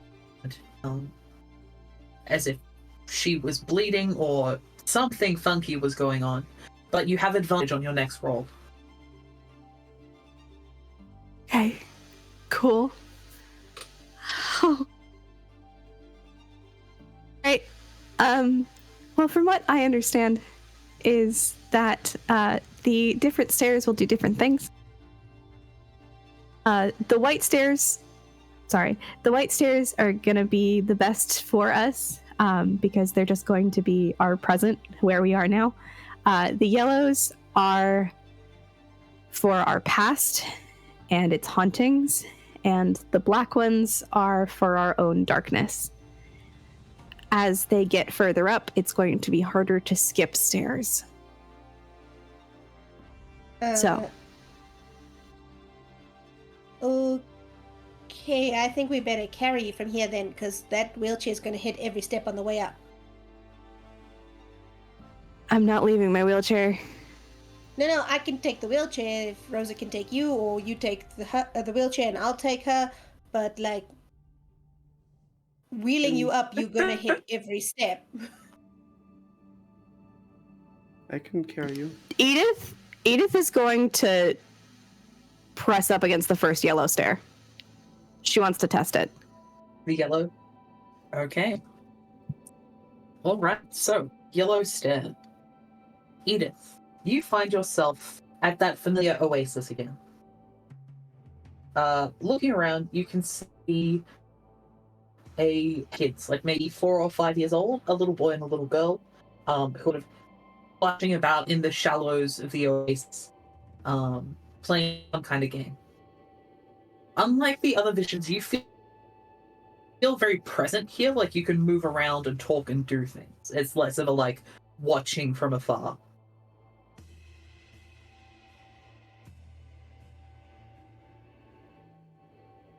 Okay. Am I able to just kind of pull out of it? No, not at the moment. No? Okay. She's gonna try to look around. Yeah. So you can see a fairly large village on one side of the oasis. The forest has been cleared back maybe 200 meters from the edge of the oasis, so there's quite a lot of space now. You can see adults in the distance, the kayaks and canoes in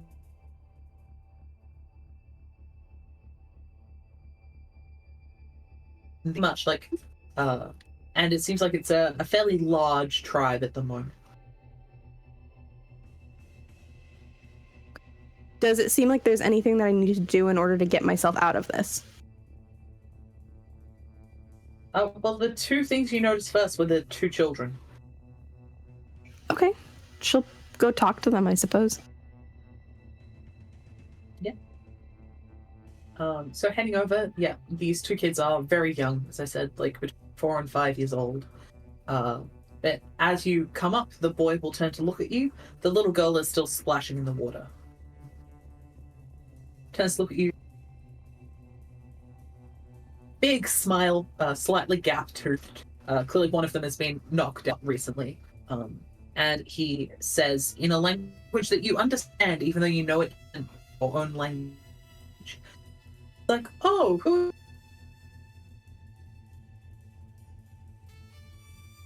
Sorry, Ran, you cut out. We lost you. Okay, where did you lose me? Oh. No? We missed you on O. Okay, can you... Nope, gone again. anything? I could hear I'm anything. going to murder somebody. I heard That you was were pretty murder clear. somebody. Yeah, anything. Okay. I am going to murder somebody. I haven't decided who yet. Possibly the Vodafone network. Can you hear me now? I can hear you now. Yes. Okay. So the child turns to you and he says, "Oh, hello. Who are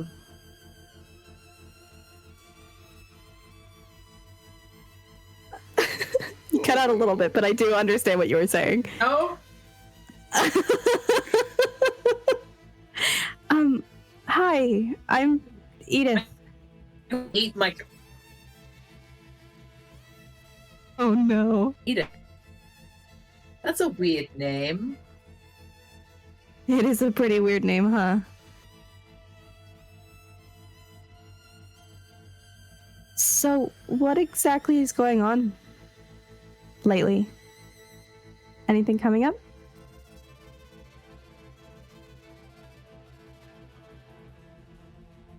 Oh, I'm looking for a name, and she's looking for a fish. You're looking for a name? What do you mean? Yeah. Yeah. What? Oh no.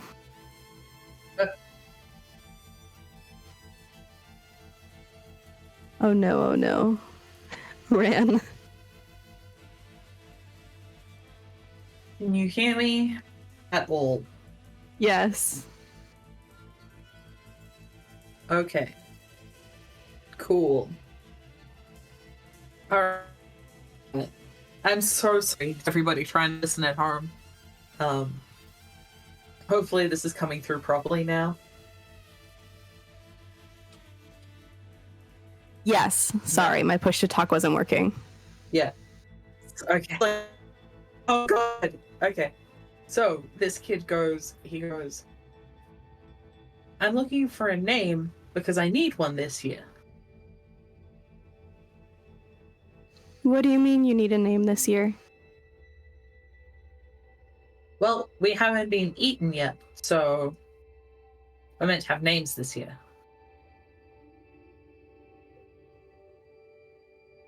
Do you not have one yet? No, that's what I'm looking for. I'm looking for a good name. Oh, okay. Can I help? Sure. Do you know any good names? She's gonna look at him for a minute.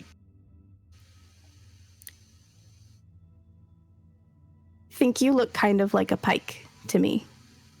That might be a weird name, but that's one that I've grown up around. It is. But it's one that nobody else would have. And the little girl next to him says, yeah, because it's weird. He goes, shut up. Pike. It sounds kind of pointy. Pike. Okay. It does sound kind of and he pointy. looks up and he smiles again. And as he smiles at you, all of his teeth look like sunflower seeds, and then you're back the staircase. Oh, that was disturbing. All right, it's not as bad as I thought. It's more about the past that we saw, the yellows at least. You just have to help someone with something, at least in that one I did, in order to get out of it. Okay. Okay. And then I'm going to try not to keep the spotlight, but I feel like she feels like she needs to do more to help people. She's going to reach out and try to touch the black one, just so that everyone can be prepared. The black one?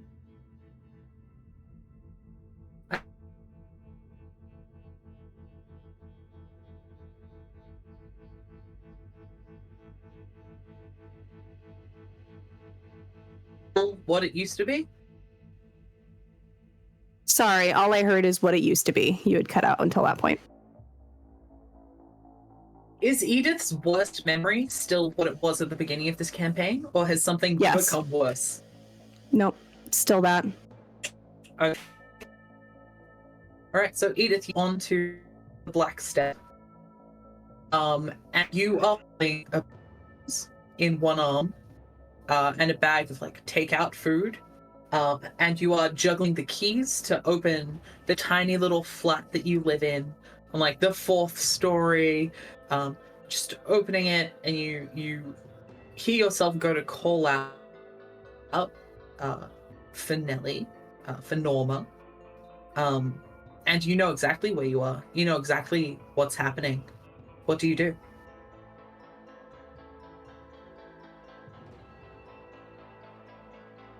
She's gonna freeze because she doesn't want to open the door. She doesn't want to see it again.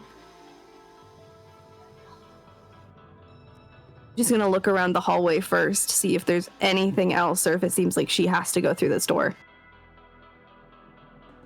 Yeah, it's the hallway to your apartment building. Like a rug over the railing, like five doors down. And she'll like nod to you and give a little wave when she sees you looking at her. I don't think she knows logically this isn't gonna do anything, but she's gonna kind of turn to that neighbor and just could you call an ambulance, please? Sweetheart, what's happening? Yeah, no, I'll run down to the pay right now. Yeah, and she's gonna go into her apartment. Want to describe what you see when you open the door to your apartment? Sorry, I didn't hear the beginning of that sentence. Would you like to describe? I would love to hear your description. Okay.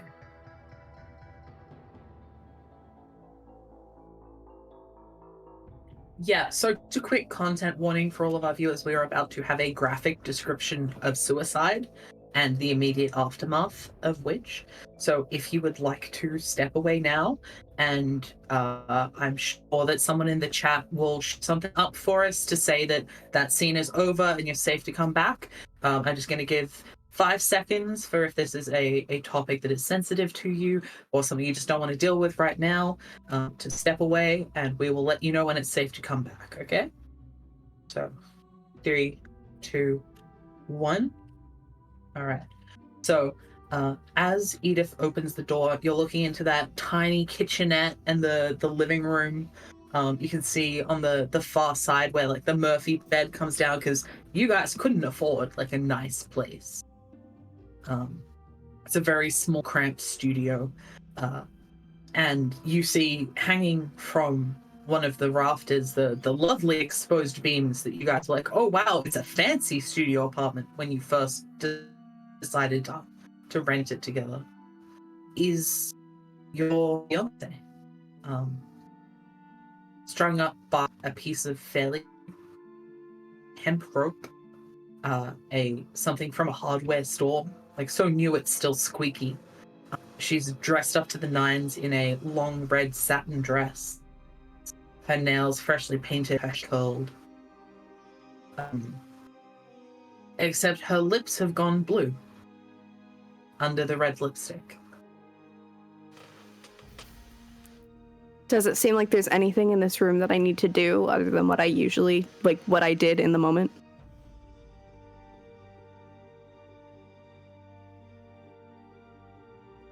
Nothing's immediately obvious. You can see the chair lying on its side from where she kicked it over. Nothing else. You begin to hear the sound of sirens.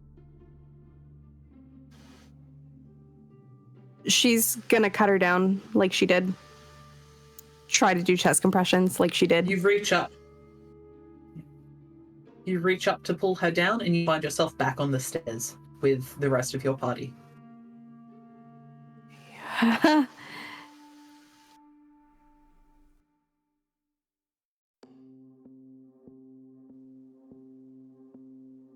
Yeah, so the black ones are rough. I don't recommend those. Are you okay? No.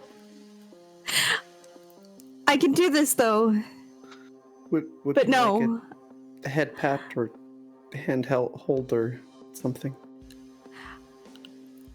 to give context, I just saw my worst memory. The thing Please, that, then. yeah, Rosa just sort of I nods. saw what hurt me the most, what scared me the most. So don't hit the black stairs if you can help it. Good to know. Okay, we can try and get over those. The yellow ones are tough to figure out, but for the most part they seem okay. The white ones are the best ones to be on, but don't hit the black tiles. On we go. So Edith is now on that second white stair, so she is 3 stairs ahead of the rest of you. If you would like to jump those 2 stairs, get to the next white stair, I'd like a nimbleness from those who are doing so. Oh, that's good. 28 to push the wheelchair while skipping steps. Oh, easily, yeah. A sailor's life for me. Nine. Yeah. I think I'm gonna try to stick to the white. 9, Delphi. 21. And 9 from Delphi, and a 21. Okay, so Rosa is fine. Rosa is on the next white stair with Edith and Mike, but Delphi is going to not be able to reach it. Could you roll another dice for equals or evens? Odds or evens, got it. Odd. It was a 5. Okay.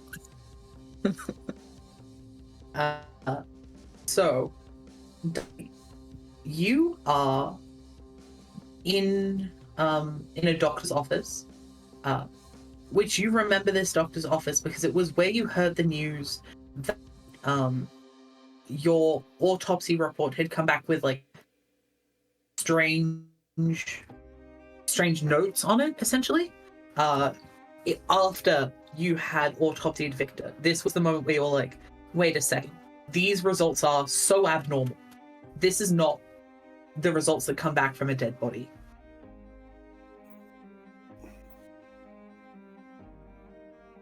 He's gonna take a second, then just double and triple check them.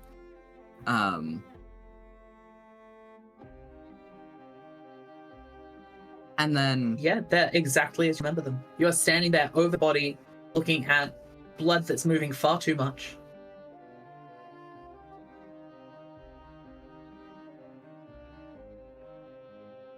she's gonna take another brief moment, because now she knows, and she knew at the time, but she'll pick up the scalpel, she'll pick up her tools, her instruments, and now she's killed far more than Victor. And so it sucks, but it's somehow easier. Just very quickly, Delphi knows a lot more about medicine now than she did the first time this occurred. Would she try and save his life?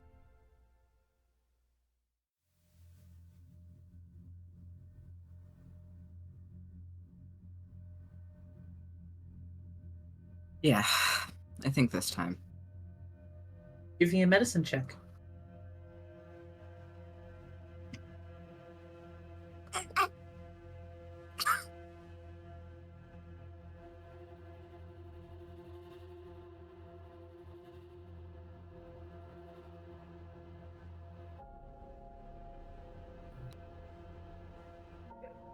$21.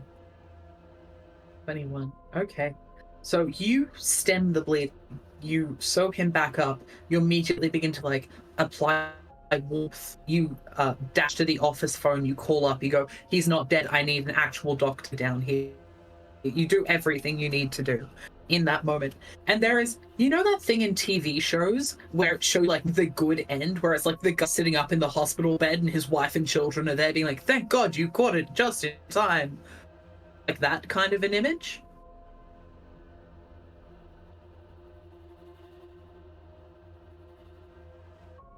Can you hear me?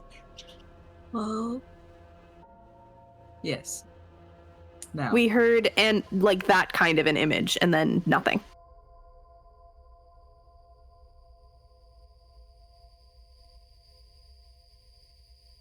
That call and being to the like, get me an ambulance, get me an dog. He needs to go to hospital.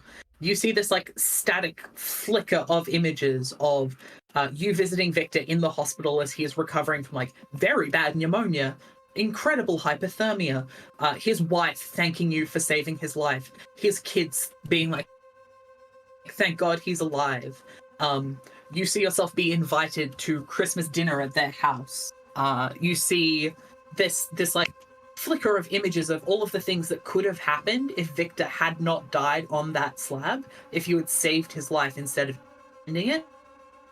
And you startle back on this staircase, and you feel that one of the cracks in your face, one of the places where someone else joined your consciousness, is gone. There is no sense of Victor in your own soul, because Victor never held responsible for death.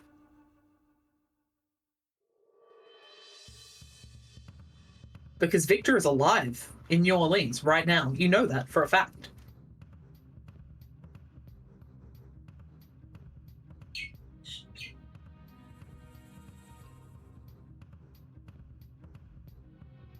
Oh.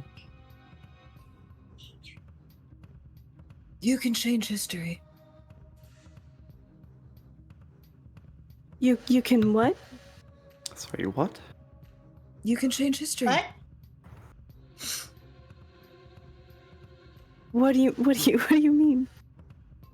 I mean, Victor's not dead anymore. I mean, You guys have never heard the name Victor. Yeah, Who? Mike leans over to Rose and is like, Victor? who's Victor? Who's Victor? I don't think we had a Victor on the ship. No, No. no Victor on the ship. No. Okay, you're laughing. I feel like I should be concerned about the laughing. It's usually a nervous response. No, the fact that you don't know anything about Victor is actually great. It's the best thing that could have happened. Delphi, please. Please, what? If we What can do you change want? the course of history, what did you do? What happened? Because what I saw is just the same thing. It was until it wasn't. I didn't kill him. I saved him this time around. It doesn't matter. Just things like that can change. There is a moment where, Delphi, you fumble for your wallet because you know for a fact there is a picture, like a picture strip of you with Victor's two kids whom you have become like fairly close with since that big incident. Like, they consider you responsible for saving his life. You have been thoroughly involved into their family in that way of like, this is our weird aunt who we occasionally go to the fair with. You know that in your wallet right now there's a strip of pictures of you with two kids just covered in ice cream of these children who you never knew and known them for several years. Pull that out. Yeah. You look very happy. So do they. Your face looks different. It's because Victor's not there anymore, I'm sure. Don't. It's not all bad. It doesn't have to be bad. No, what I'm thinking is maybe you're the only one that can fix it.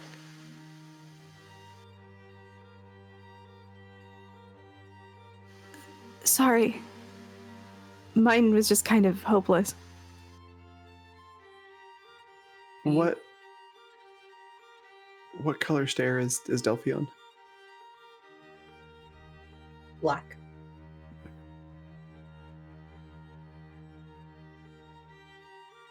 Well, I haven't tried yet. I could try one. See if something changes, though I don't. This is the character backstory episode. I don't know if I actually would change anything, but I'll try. Rosa will step onto a black square. So, Rosa, you find yourself in a corridor outside an office, holding several manila files full of paperwork, desperately need to be signed immediately by the man waiting behind that door in front of you. There are some strange noises coming from inside. You get up to the door, and then suddenly you're in it. Like, you are in your body there. You're wearing your old clerk's uniform, your files full of important documents.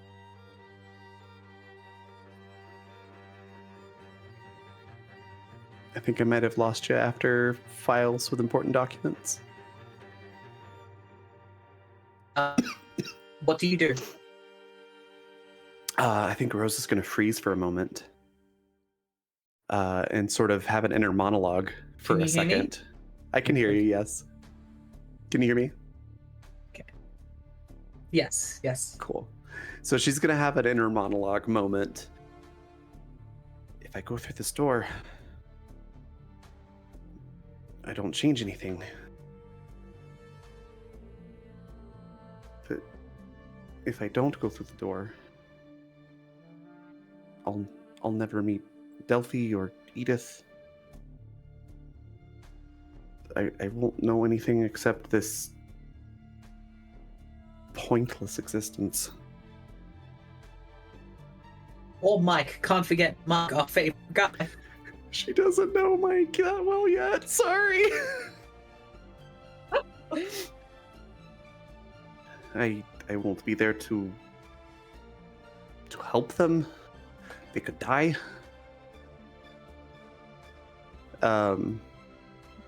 And with that sort of inner conflict, it doesn't last very long. And she's like, not meeting Edith and Delphi is not an option. And she'll throw the door open.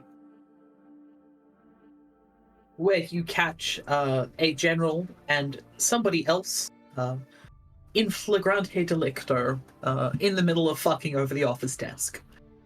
There is much wailing, there is much screaming, and then you are back on the stairs with the rest of your party.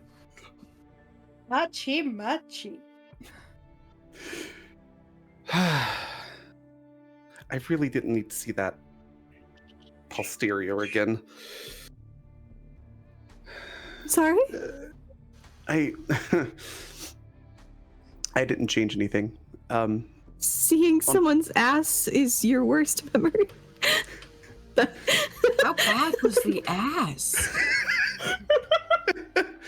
It's pretty bad, but no. I was clerk in Soviet military. I walked Wait in. a second, you're a Rusky? Oh, right. You weren't there for that conversation. Amazing. Yes, I She's am. had her accent. The entire time. I know. Former Russian spy. Anyways, I was supposed to get signatures on documents. I walked in, found a very prominent, influential general fornicating over a desk with somebody else's wife. This is why And I that's was sent west to in this island? It's why I was sent to be a spy and sent to America to basically die. If it weren't for John, my uncle, probably would have died. That happening to me ruined his career.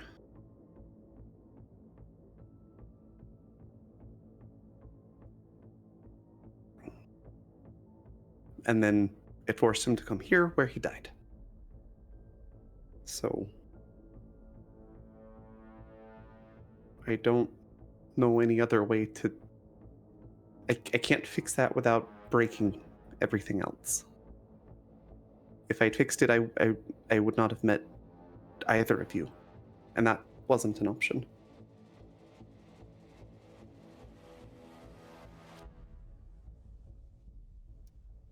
My uncle knew what he was signing up for. He knew the risks.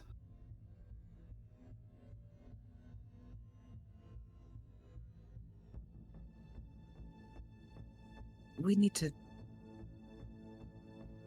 keep going. Yeah. I'm sorry.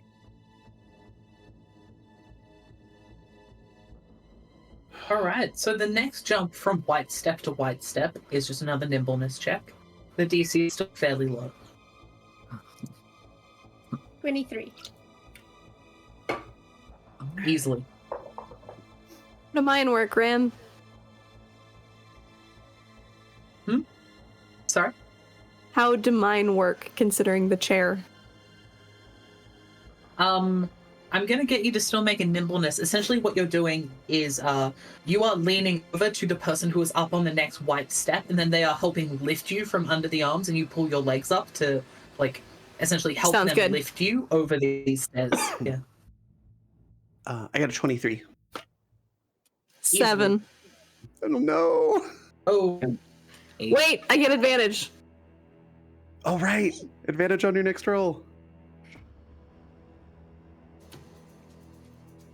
8. Hey, twinsies. It was and better. Delphi? 8. Oh no. Delphi got an 8 as well? Yeah. Dear. Alright. Whoever rolled the dice odds are gonna end up on the same step. Sorry? What? So one of you roll a die evens, you're going to end up on the same step. Odd. Odd. Okay. Yourself on the yellow step. You find yourselves. Let me see what you would be. Right? Yeah. So you are looking around that same village you were in. The tribe is expanded, sacrificing more people more regularly, so that the island will not attack the rest of them. It allows more structures to be built. Less people disappear mysteriously, and the tribe has reached a more sort of equilibrium age. It's less horrifying danger at unknown times and more structured. Occasionally people die, but we have to do it. You see that these kids are now maybe 12 or 13 years old, and they are currently arguing on the edge of the pond, at the edge of the oasis. Edith's gonna go up to the kids. All right, so as you approach, give me a hearing check.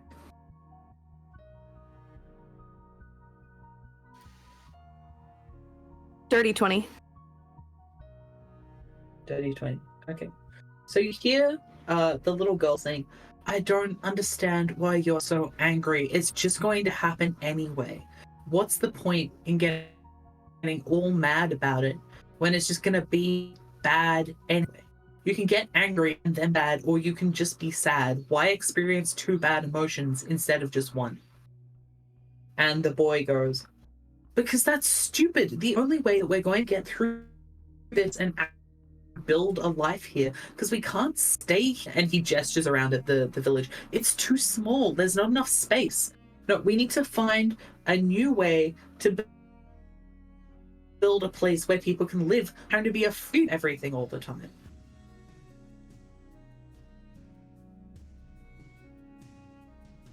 Is everything okay? And the little boy like startles and turns around to see you. The little girl just sort of looks over apathetically. He says, yeah, maybe you can explain to my sister that just lying down and dying isn't the solution to a problem. And his sister rolls her eyes and says, maybe you could explain to my brother that he's stupid. I don't have anything pithy. You're dumb, she says to her. Oh, Because I think Edith just had the realization of who these two are. Okay. Well, everyone is entitled to whatever emotions they have. But I think for the most part, you need to lean on each other, not fight with each other. Being brother and sister, that is one of the most important relationships that you can have. I think The little should girl you looks at and support... goes, do you have a brother? I don't. I wish I did. But I don't. What about you, other lady? Do you have a brother? I have someone like a brother. And she turns back to Edith and goes, well, you should be glad because they're annoying. And she doesn't storm off. She just sits and like turns her back on her brother, who proceeds to try and kick sand at her. Hey, hold on. I'm sure a lot of people that you care about can get really annoying really easily. Trust me, that much I understand.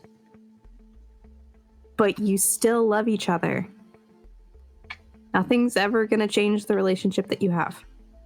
So you need to stick by one another and make sure that you support each other.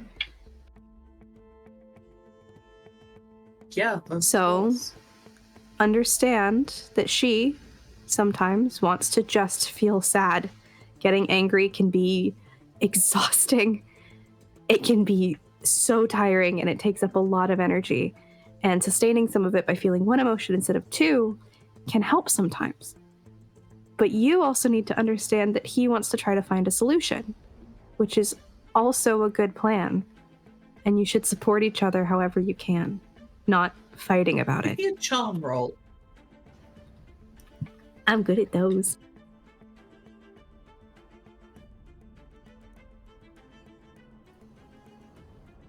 $23. 23. So the little girl sort of nods. Sorry, no, 25. And the little boy rolls his eyes. 25. Little boy rolls his eyes a little bit. Not as much as he would have if it had been a 23. But he goes, fine, I'll leave her alone. I'll go talk to some other people, and when you're done being sad, you can come hang out with us. And he runs off, leaving you and Edith alone with the little girl.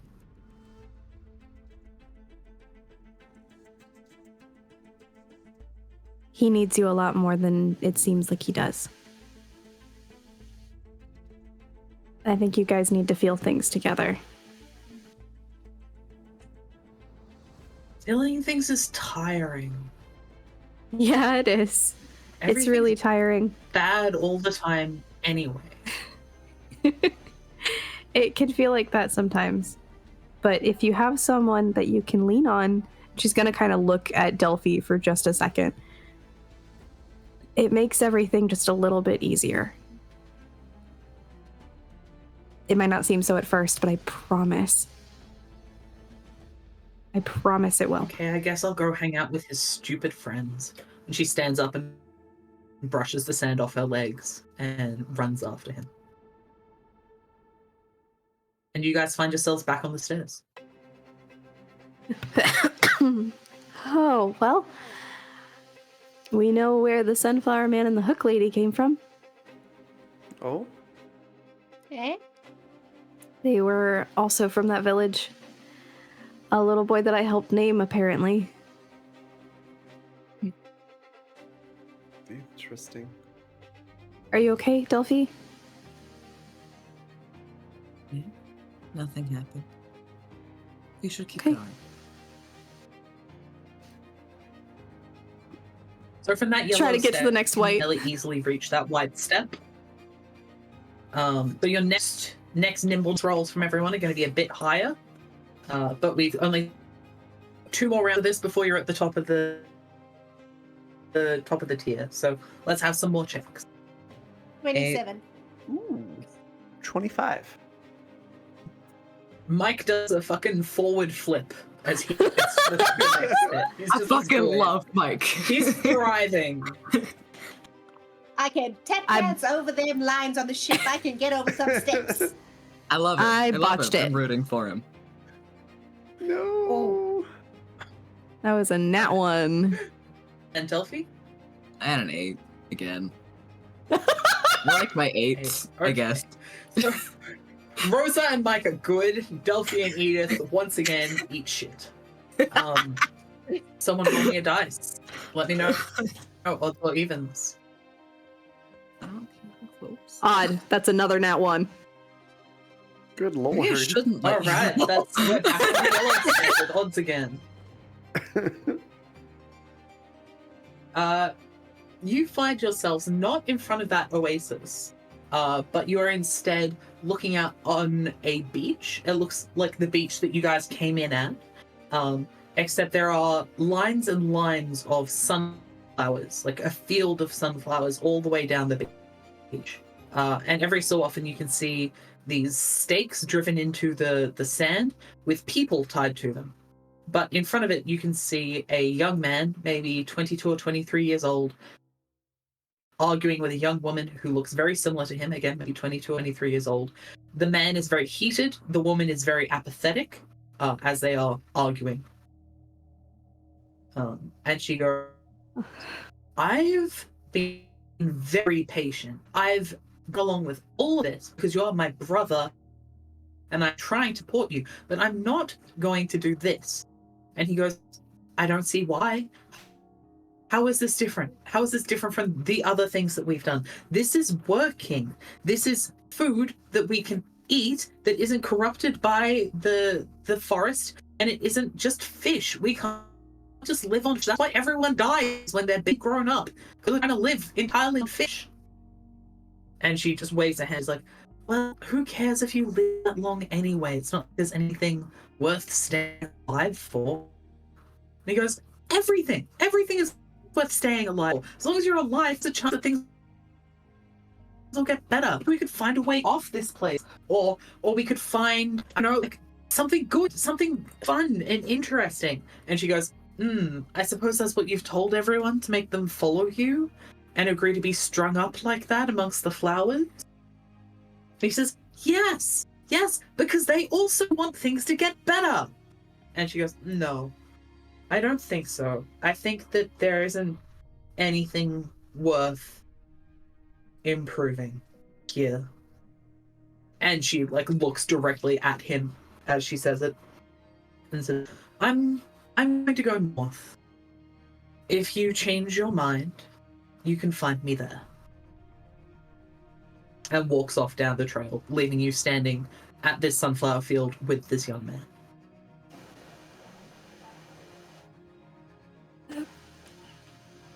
Pike?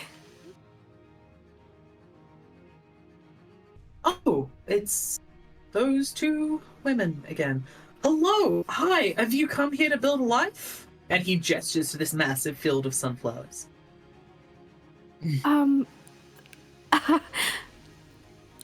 This is kind of a long story. What exactly is happening with these people?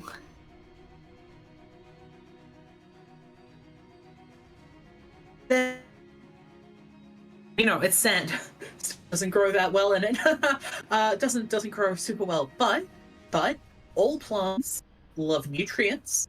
If you can make the soil fertile, things will grow there. And if it grows there, there's something to eat. Gotta eat to live.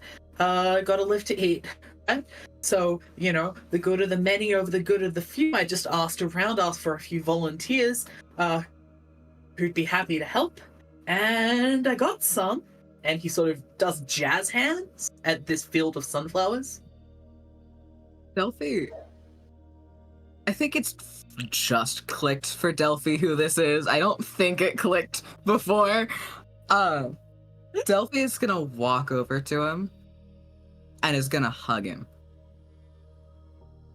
And I know, hey there. Yeah, I love you too. And he just hugs you back in this very loving hug. Weirdly emotional for a guy who you met 30 seconds ago. And he's like, I just want you to be safe and happy, I want everyone to have a chance at a better life, and this is the way to do it. We need a place that isn't inside the forest. There's nothing for us there, And he's patting Del's hair as he continues to talk to Edith over the top of her head, because he's very tall. He's like 6'4". I understand where you're coming from, but you're tearing yourself apart from the inside doing this. Hey, if I tear myself apart from the inside, at least there'll be something for the flowers to grow on, right? No. This isn't gonna turn out well.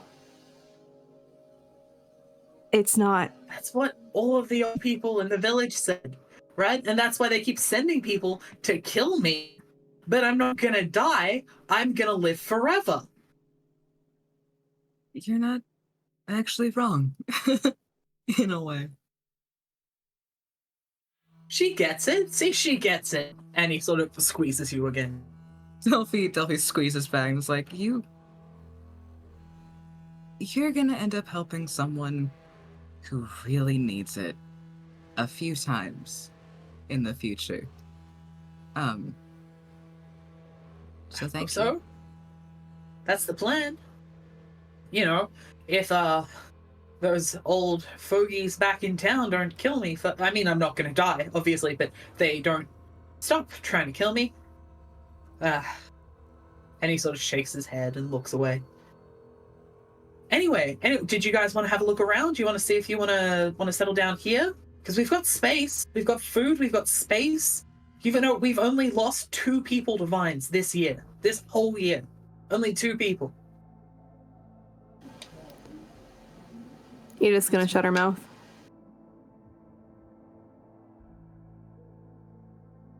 Maybe I will have a look around. Pretty good. It's pretty good. And he turns and he rakes a hand through his hair and starts walking down one of the rows of the sunflower plants, and you find yourselves back on the steps. So, how was the trip? Good.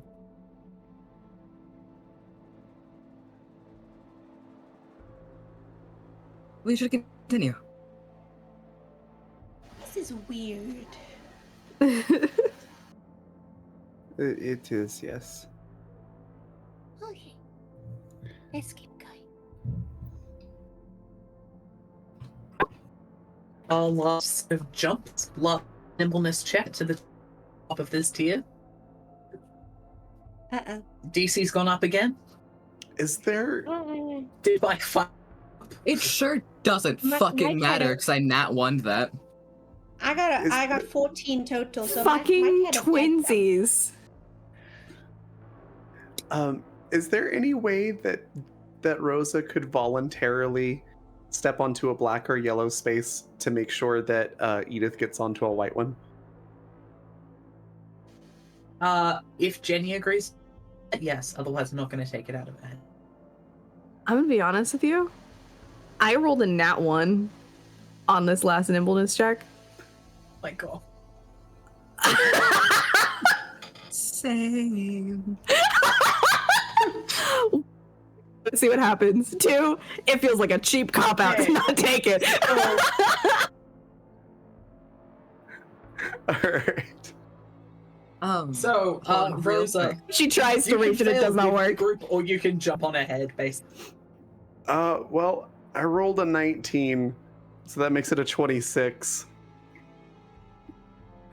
26, you just managed to jump to that last step. Like, it is within Wow. a hair failing. Goodness. Excuse me. I think as All Edith right, and I think that... I was gonna say as Edith and Delphi step wrong, Mike is just like, oh, shit. Rosa, join us. And I think... For plot, Yes, let's go. Let's Well, go. it's- We're all gonna I was gonna suffer. say- Come on. I'm fine with that if we want to go as a group. sure. I can Alright, as you easily all change land that on into that last Rosa yellow tries to help. So Rosa goes to jump and is like, I can't go without them, and just lets herself land on the yellow step with the rest of them. And you find yourselves once again deep in that sunflower field, just surrounded on all sides by 6-foot tall yellow flowers. And you can see, like, down the line, you see a man maybe 25, 26 years old, a figure who is now familiar to Edith and Delphi, but is new to Mike and Rosa. So from behind, just seeing his musculature, he does look strangely familiar.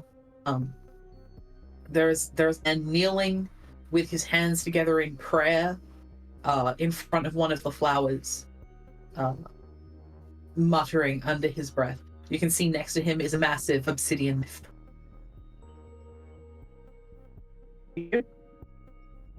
A massive obsidian? Knife, I think. Knife. That's what he said. Yeah. Well, that looks familiar.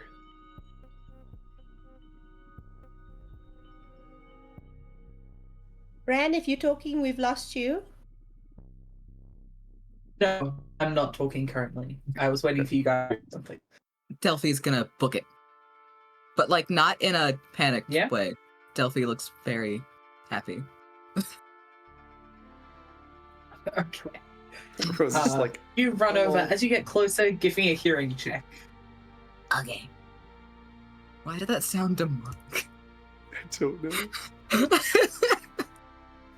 It's happening.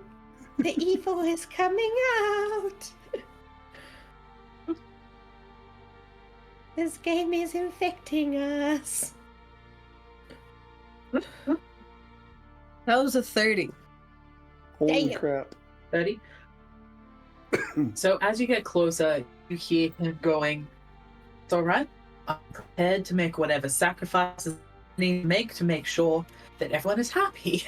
We all just need to be happy. That's fine." And he picks up the knife, and you see him sort of pulling his own hair to the side. As you get, like, up close to him, and he turns to look at you and goes, Oh, it's the single people." And you see that his eyes are massively dilated. And in fact, instead of regular pupils and irises, they just look tiny sunflowers inside his gut. Like, the pupil is the center of the sunflower, and then there are petals surrounding it instead of regular irises. Delphi bowls this man over in a hug. Are you need help? No, I'm just happy to see you. I'm happy to see you too. Hey, you brought more friends. Hello, other ghost people. Hello. I was just gonna kill myself. What's up? Well, that took a Delphi. turn. Like, takes his face in her hands just with this big smile, like shakes a little and goes, "You don't need to do that.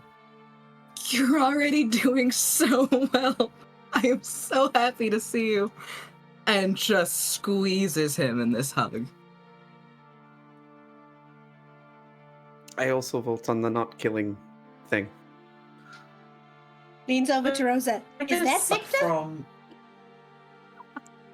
I don't think so. I think this is. Hold on. And then Rosa's gonna, like, hold out her thumb so, like, where the perspective covers up his head. Oh yeah, that's sunflower. Yeah. Sunflower Yeah. dude. Well, okay, he owns a sunflower field. Is that what? Why are you covering his... Oh, before when we met him the first time, he had a sunflower for a head. While Delphi is hugging him, can I try to take the knife away? Yep. Could I hear a check from everybody else, or a check up to you guys? Delphi's busy at the moment. Yes, I am. Nat 20. Oh, hell yeah. So total 27, nat 20. 21. Great. 19, I think. Okay. Great. So all of you No, will see, I as lied. Delphi pulls back. It's a 22. 22. Yeah, still, all of you will see. As Delphi pulls back, and she's like, "You don't need to do that." And he looks genuinely relieved. Like, this massive relief pours over his face. And he's like, I thought, are you sure? I thought that it had to be done. Everyone says that it has to be done. There has to be a sacrifice, though, right? I know I'm not part of the village anymore, but I don't want them to just die because of me. And as this is happening, the rest of you see pretty much in slow motion as a figure, and dressed in a similar fashion to the man in front of you, steps out from behind one of these sunflowers and strikes out with a massive, like, obsidian bladed axe and decapitates this man neatly just in front of you, leaving Delphi holding his head in her hands as the body collapses backwards.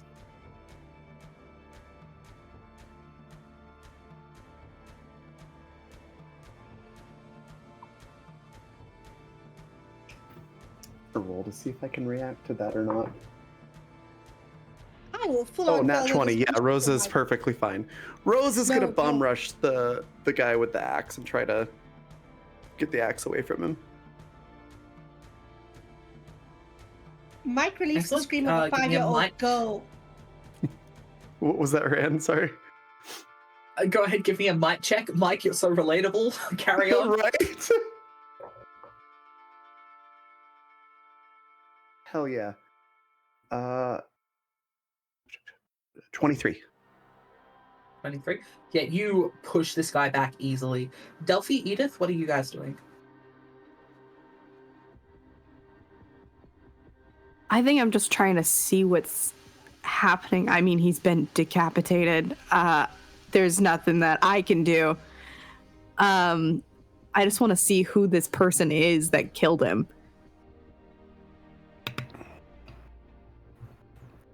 Delphi takes All a right, moment. so taking a look, they look like...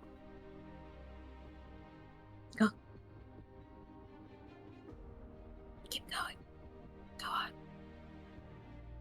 on. So, Oh as no. you take a There we go. close look at the man, Edith, you see that it looks very generic, except that there are several piercings and barbs that seem to be skewering one cheek on one side. And as Rosa rushes him and pushes him, he just goes, "Go ahead, no matter what you do. We're all going to die anyway."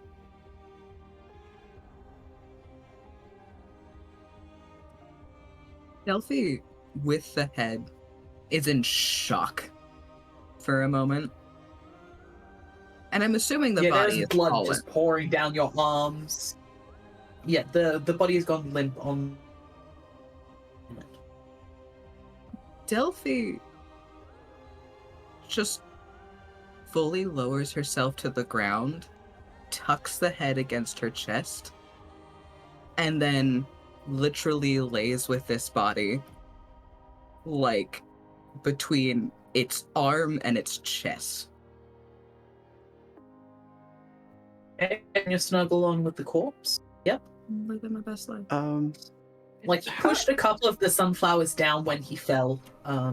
It's no longer in these perfect neat rows. But... Having just witnessed a murder that has clearly traumatized Delphi, Rose is gonna get kind of mad about that, because you don't hurt Delphi or Edith. That's just the rule. Okay. So she's going to. So this guy's like on the ground now, right? Like on his back. Yeah. She's just gonna put like a knee on his chest, hitting him down, like choked up on the axe, so that it's more like a hatchet in her hand at the moment. And Yeah. she's going to say, "Yes, everyone does die. Whether that's quick and painless or slow and painful is a different story. Start talking. Why did you do that?" Because he was crazy. And he was dragging everybody else crazy with him. They're all so loud. And Delphi, where you are lying on the ground, you feel the body jolt, and then hear a gasp from the head in your arm as the body suddenly sits upright, a sunflower blooming from the stump of the head. And you suddenly have a flashback to that puppet show that you saw in your dream such a long time ago. The man was kneeling and his head fell off, and then he sprang up with a sunflower in the place of his head. Yep, As this I bloody remember that. sunflower suddenly blooms of this man's head, and he begins to rise to his feet. He's moving very strangely now, not nimbly as he did before. It's almost like there are too many joints in his legs and arms, or that they're being moved by strings or something inside the body rather than natural muscle movement, as he jerks upright. And Delphi, in your arms, you hear the head go, no, that's not me. That's not me. And then all of you are suddenly back on the stairs on the side of the pyramid. The head fell off and it sprung out. I'm assuming the axe is no longer in my hand. No, you still have that axe, and Delphi, you are holding a polished skull.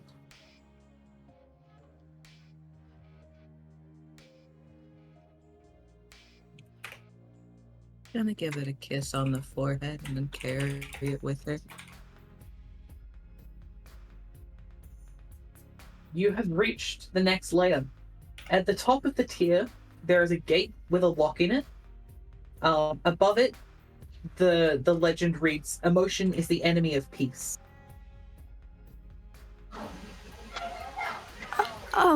Before we go, Delphi,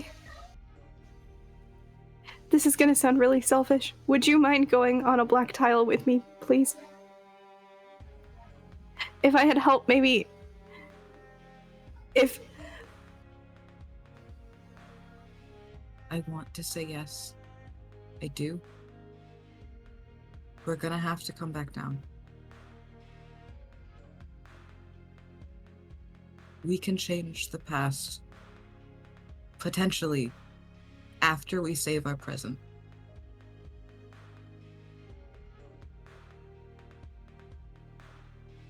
But on our way back, yes. I will. What if this pyramid is like the other ones, and when we reach the top, it's done?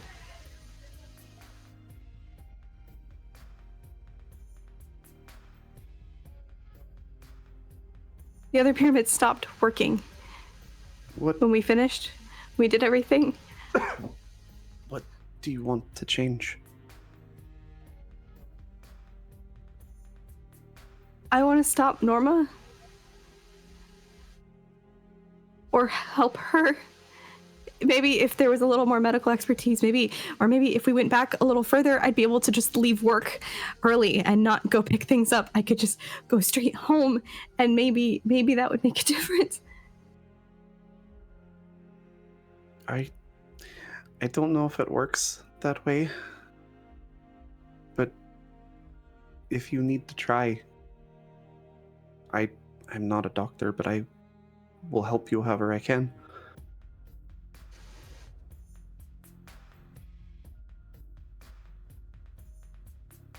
I'll move on if we have to. I want to try. Delphi is gonna step towards the black tile and just go, I'm gonna help. Please just understand how much I've given already, and if I can't do this, you can't. I won't can't blame ask you. me to give more. No. Step on a black tile The with her. whole team stepping on a black tile. Yeah, Are we Rosa's doing it going together? Don't let me just Mike's like, no, fuck this. dead head, Excuse me. and the chopping, and another dead, and the other dead, and the crazy thing, and the sunflower head. Now you want to go back. Edith is gonna go first. Hey, let's go. Oh, Mike's coming Alright, so too. Edith. He's a Edith gentleman. He leads can't let the the- woman, you ladies go by themselves. What a good lad. So Edith takes the first step, and you find yourself at the bottom of a long set of walk-up steps, holding a bunch of flowers and a bag of takeaway food. But you're maybe 5 minutes earlier than you were the last time you stepped here. You're at the bottom of the stairs that lead up, rather than at the top. This is earlier than I was. Okay. Do I see anyone else with me or no? Yeah. Everyone else is with you. Okay. Not by a lot, but it's a little. She's gonna go up the stairs. Nice digs. Are you trying to It run? looks normal. Yes. Alright, give me a nimbleness check. Right, because I could walk then. Can we stay here? It looks a lot more normal. I got a 22 to. Nice. That's great. Dirty 20. Charging up the stairs. 23. Nice. Except for Mike, maybe. It's 26 So you to- all run straight up the stairs, making much better time than you did the last time you did this, Edith, because you weren't in a hurry then. You were just making your way up the stairs. But you sprint up, you burst past Mrs. Carpenter beating her rug over the balcony, and it's like, what the fuck? And slam up to the door. Key in the lock, you push through. There she is. And again, just very quickly, for our viewers at home, we are about to talk about a suicide scene. Click away. I'm sure the chat will let you know. But 3, 2, 1, we're back in it. You are in the flat. You can see her hanging. She's getting her down as fast as possible. Okay. Can Rosa lift her up so that the pressure isn't on her while Edith's doing Absolutely. that? Give me a mic check. Okay. Can Mike help Rosa to add the infinitesimal bit of might he has? Yeah, absolutely. Do you just want to grant her advantage on her roll? Yes. Okay. It would have been a 20 for me. Delphi's gonna be 33. on deck Um, for med. that ended up being a 23 with the advantage. Excellent. So you guys hold her up so that the weight is not on her neck as Edith pulls the rope from around her neck, and then Delphi's going to launch straight into medicine, right? Yep. Go for it. I'll be helping too if I can give Delphi advantage. Go for it.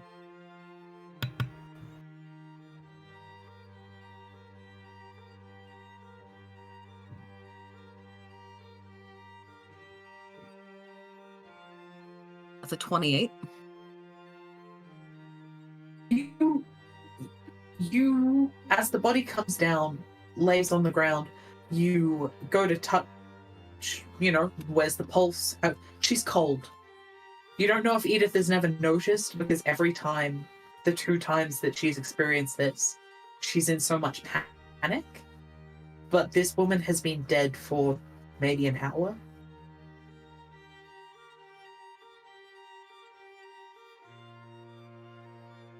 There's nothing you can do.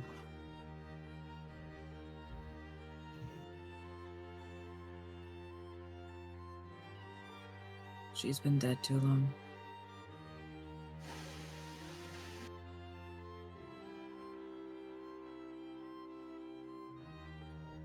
It was kind of stupid to hope.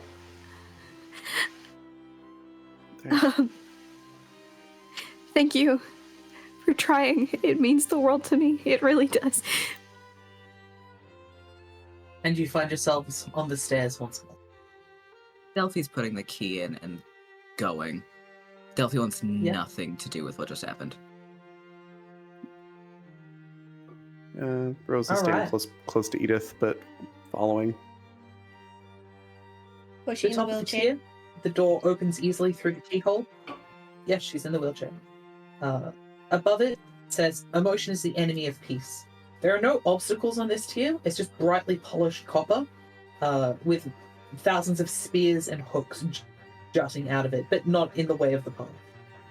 You can just walk straight up these stairs. As you're Okay, well, walking, you can hear this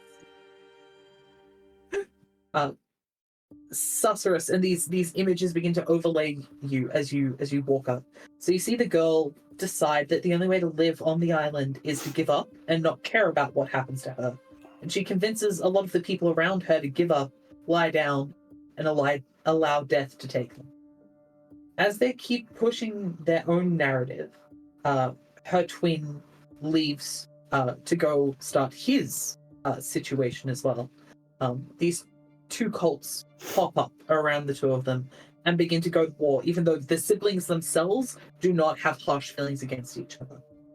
The jungle eats a lot of blood from the various fights, and the twins decide eventually that they must find a balance between them. They return to the oasis together, even though one of them is now missing a head. They go back to the oasis together, which everyone has left at this point. They are now split into the northern camp, who are with the woman, and the southern camp, who are with the Sunflower Man. They look into the depths of the oasis, and they see the original king, the first one, the king in Viridian, who beckons to them. They instruct their people to work together to build a great copper pyramid, blocking off the oasis so nobody can hear the king again, and build their towers, essentially retiring to hide in them after hearing the king calling them to keep coming back to the pool and to himself. As she stands at the top of her tower, she sees the bright copper of the pyramid that hides the oasis, and for a moment she feels a sensation in her cold, waxy flesh, the pain of all of the hooks and spurs that are all through her skin, until she just falls from the top of the tower and seems to disappear on her way down, never hitting the water below. And you find yourselves at the top of this tier, a gate, with two locks in it. Above that, it says, "The supplicant knew the name of the king." The locks are clearly made to fit the two keys that you already have.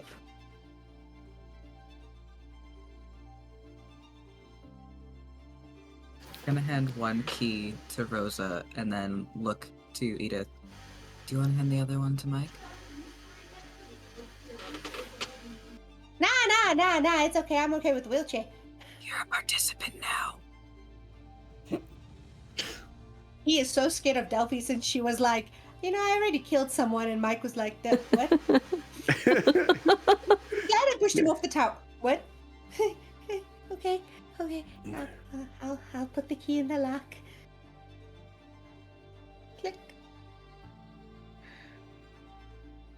As you turn the keys, the writing above the gateway lights up with a deep red pulse of energy, but the gate itself does not open.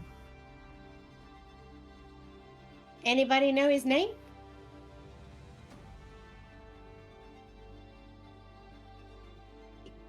No. This king dude. Give me a second. She's gonna smack her hand over her right eye again. Okay, give me a discipline check. Okay.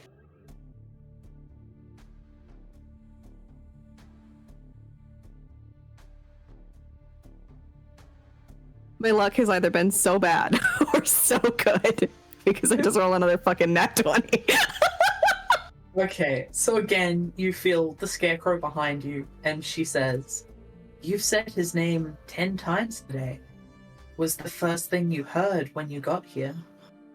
The only thing that everyone has said in common." It grows. That's his name.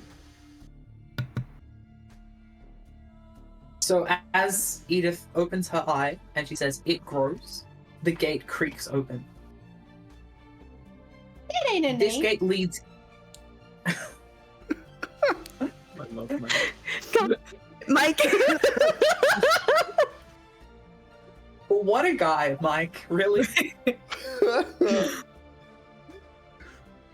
This gate leads to an internal stairwell that goes up to the top of the pyramid.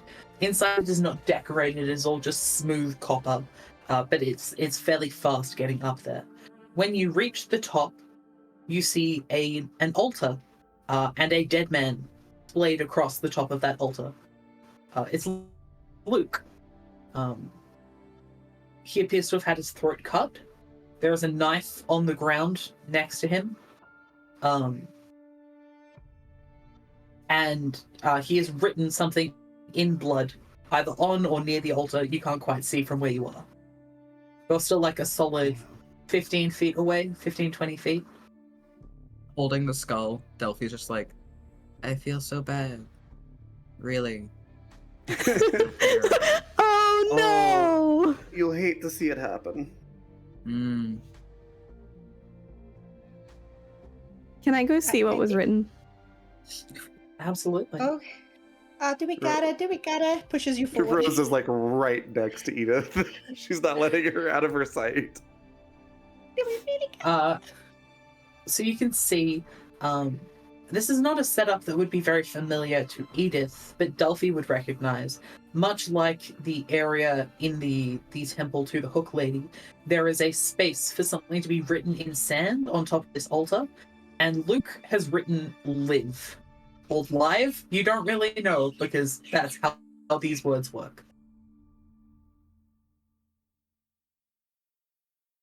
I think he accidentally sacrificed himself. How do you accidentally slit your own throat?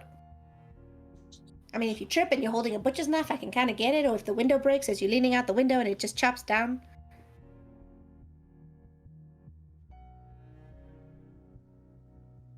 So this time, let's not try to sacrifice a people. No. This time. Long story.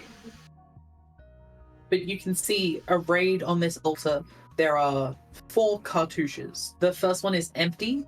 The second one has the head of a sunflower in it. The third has a gnarled, barbed fish hook. And then the fourth is empty, but in a different way to the first. Where the first looks like something has been erased, this one looks like something has yet to be written in it. And Delphi, you are reminded of the prophecy that you saw some days ago now. Right. It was one will die, one will become a god, one will leave, and one will. One is a Okay. traitor. One is a traitor. Okay. Delphi will relay that prophecy again. Well, he I died. like how you say again, this is the first time you've told anyone about this prophecy. Granted. Yeah, you haven't said anything. Delphi will relay. Just when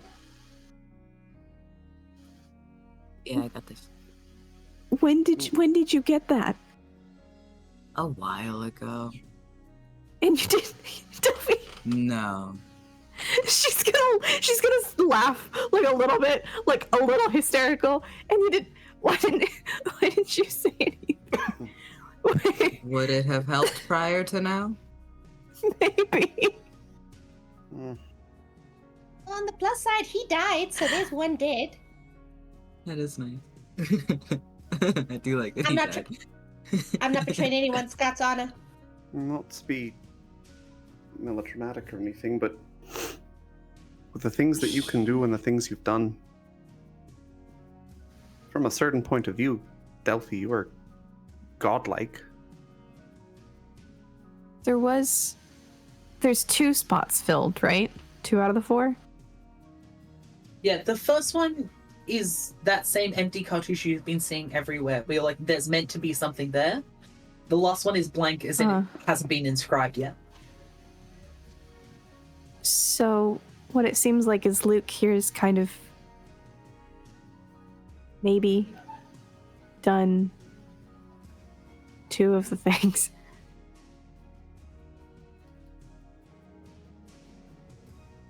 Being a traitor and then dying. And plenty of others have died as well. So who gets Yeah. to leave? In theory, all of you. That is what I made the deal for. What deal? Let's figure this puzzle out. Delphi, could I get a gut feeling check? Sure. What do my guts tell me?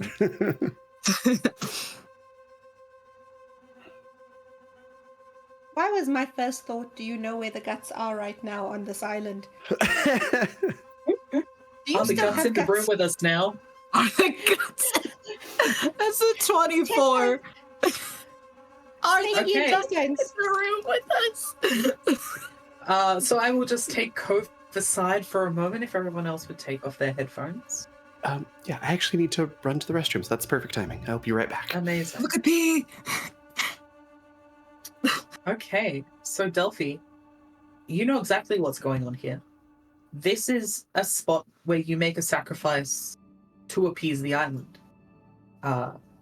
It is where people become gods, and as such, you would be in charge for essentially the next period of history on this island, the way that first the king was and then the twins were.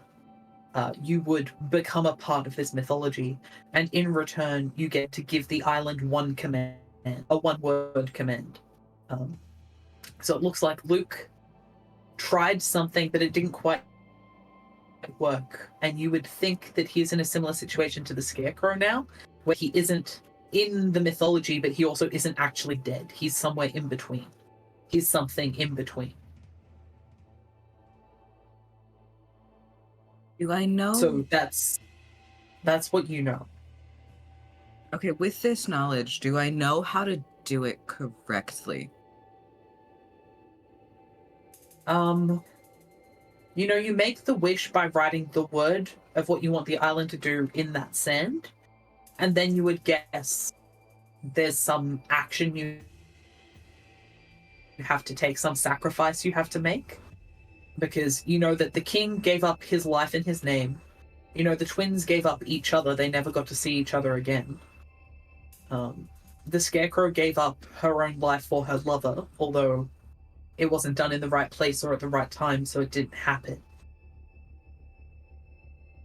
Can Delphi try to reach out to the good gardener? If What are there's you going any to give him? presence. Oh I mean, you're god. carrying his head right now. Yeah, I can give you your skull back. I just want to talk. Yeah, I think, in a moment you are suddenly enrobed in this lush, those green fields of sunflowers, seem to stretch on for miles in every direction. Sunflowers forever.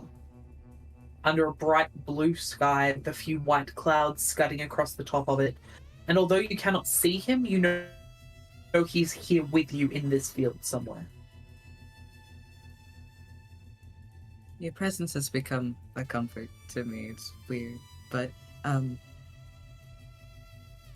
I seek guidance. I am at this juncture, and I want to do it right. If I am to take over,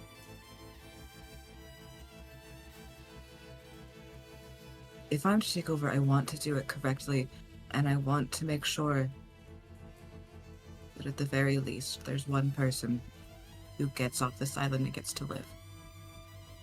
If not more. Can you help me? You look down at the skull in your hands and see that it is now the head of Dr. Dazai.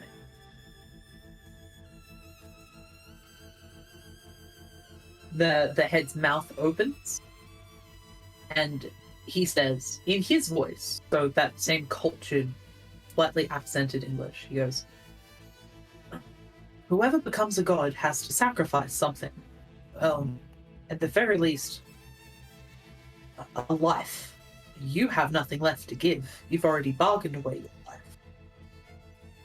And you have lives with you at the top of that pyramid, but I don't think you'll give them up. But there is another life that matters to you more.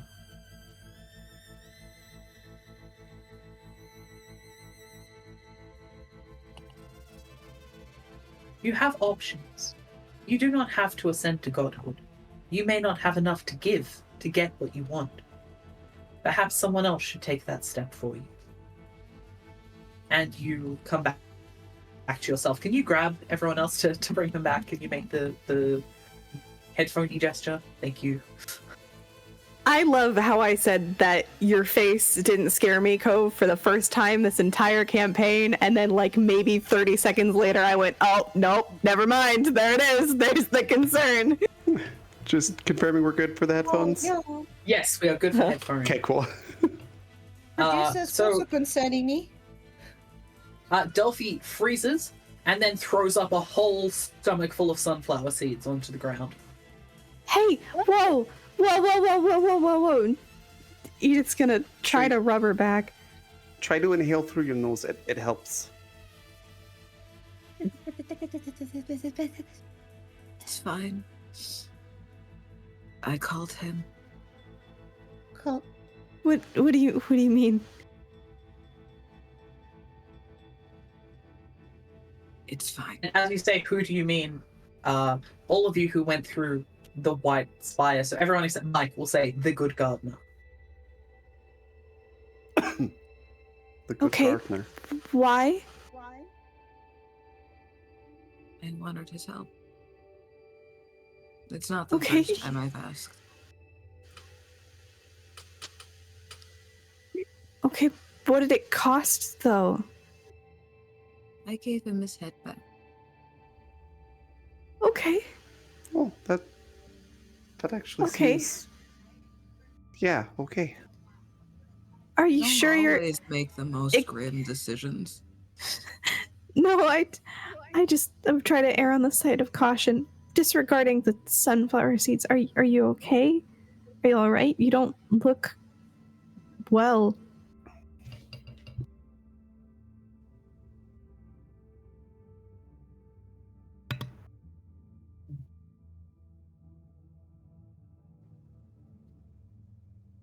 Delphi? Yeah. What happened?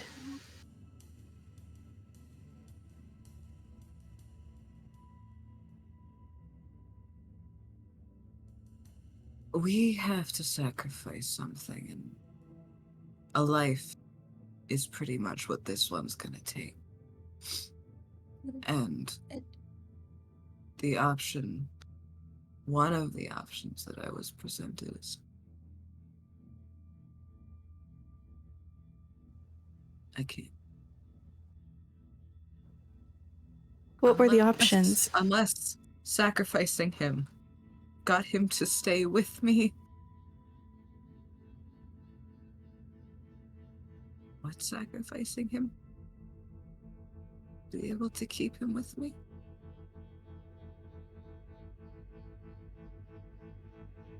Because spirits don't always leave here. And I can't leave. Delphi? What options were you given? Well, there's more options than this, but in theory, I could ascend to some level of godhood, or someone else could. It would take a life that you really care about. And Could I was already willing to sacrifice essentially my entire past. It is a life in essence.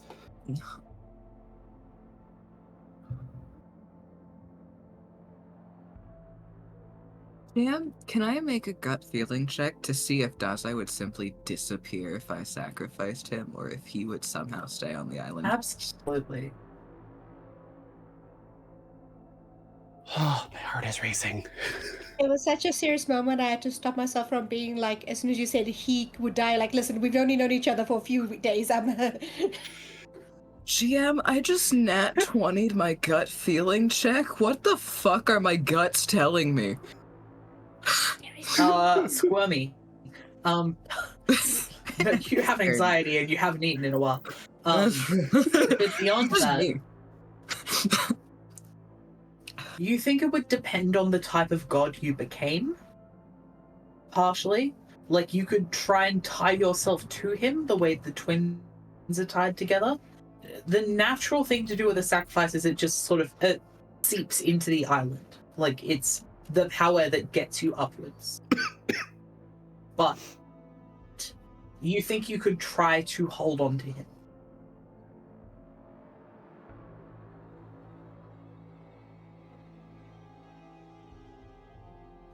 Delphi? What are you thinking?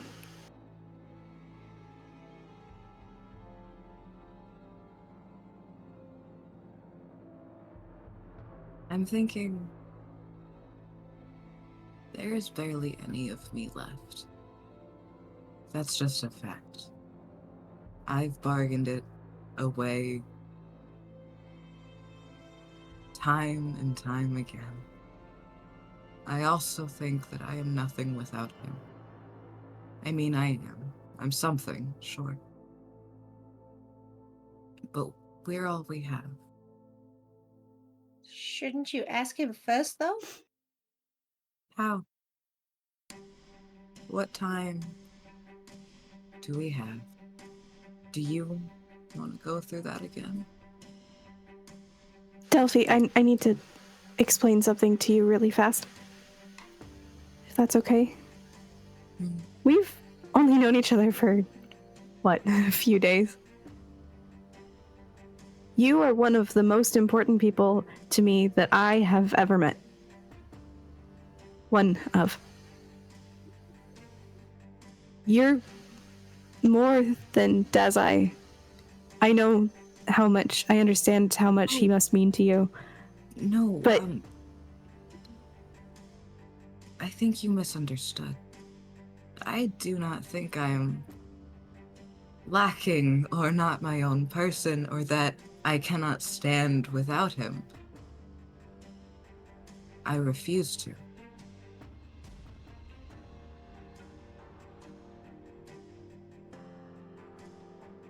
I think I understand.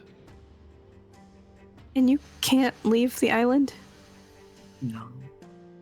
When I helped you at the tree, I promised a friend of mine that I would never leave and that I would return to him. And in turn, I was granted the ability to keep you and others safe. I can't leave, but maybe I can do this. Because you all still can. That's why I made the bargain that I did. Delphi, I think for the first time, I don't want to.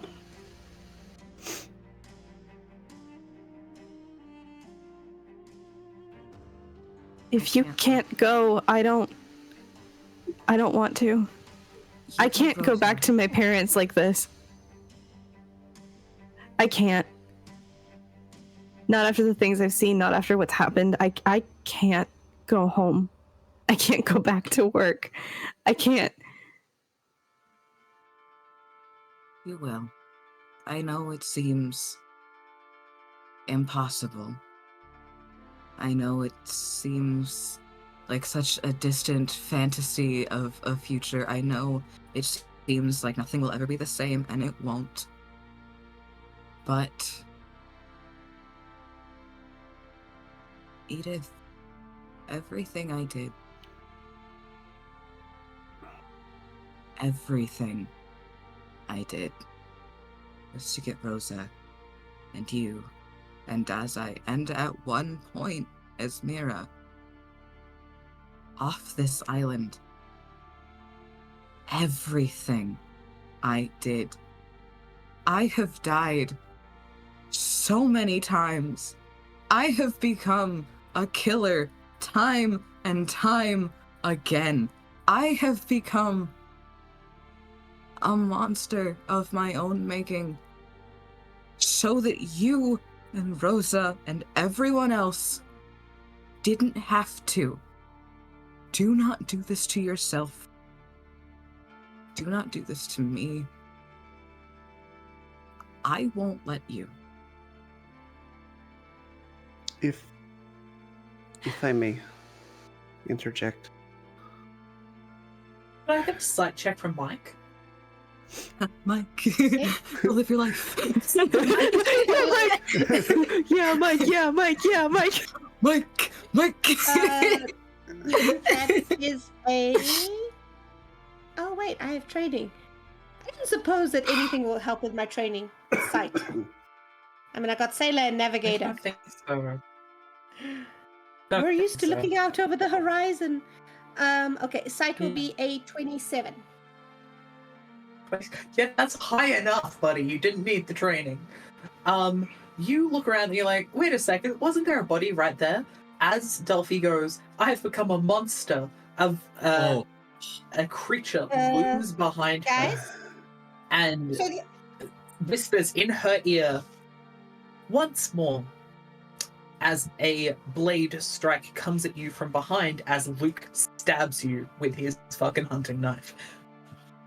Could I get a defense roll, please? can I just lay out like the order of events for Mike though? Because it's like as you guys are doing, yeah. like guys. Also, could I interject? Rosa was about to do a heartfelt thing before this happened. Could I do that before this happens? Yeah, I was just trying to let Cove finish their speech, and I was like, but there are so many good interrupt points for Luke to do his villain thing. No, I know. I just want to do this part because basically Rosa was just waiting for people to stop talking, Yeah, essentially. for Cove to finish their cool speech. Yeah, no, I understand. That's what I was doing too. Go for it. Okay. So, now that we as players know that Doom is pending, Yes. but Rosa doesn't. Rose is going to look at Delphi. So this is decided. It's already done. You cannot leave no matter what we do. Can I kiss you? Always, as long as you don't mind a tasting of death. Tasted it before. And Rose is gonna do like a full-on like dip, big passionate kiss. And then is going to gently cup Delphi's cheeks. Thank you for giving me a life to actually live and then saving it.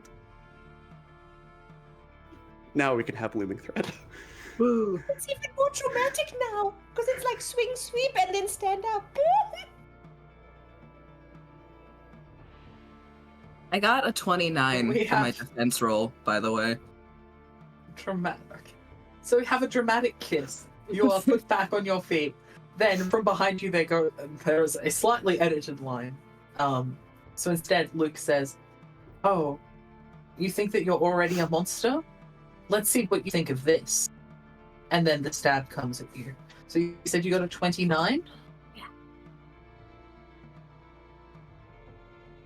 All right, let me roll some dice. Peace.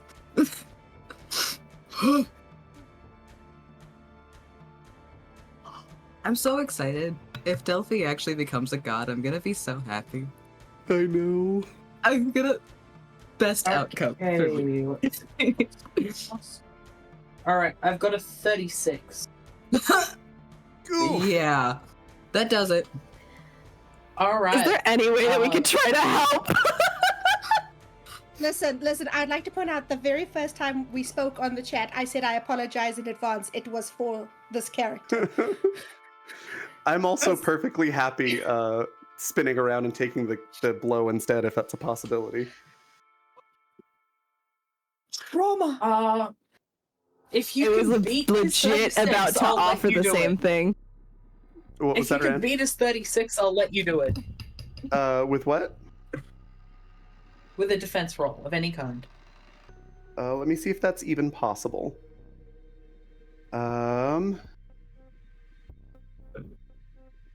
Jesus fucking, I haven't. Okay, help. Okay, if I get a nat 20, that's possible.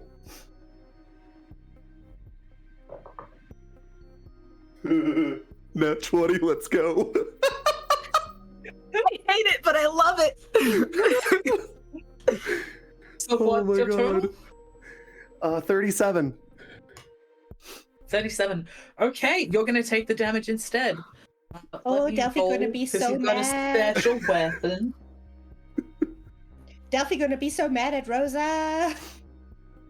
Oh yeah, yeah. She's not going to be happy because Luke his soul for the ability to kill you people, so he's got a lot going on. All right.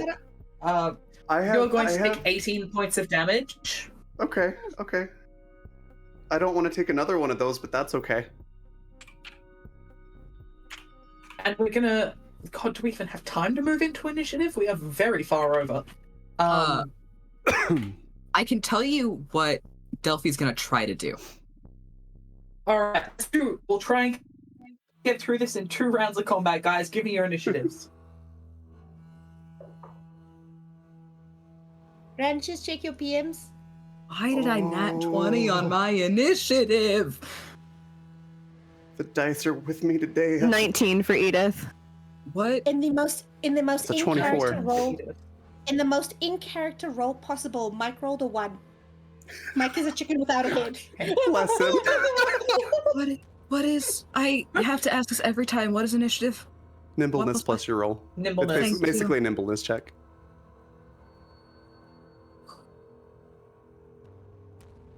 That'll be an 11.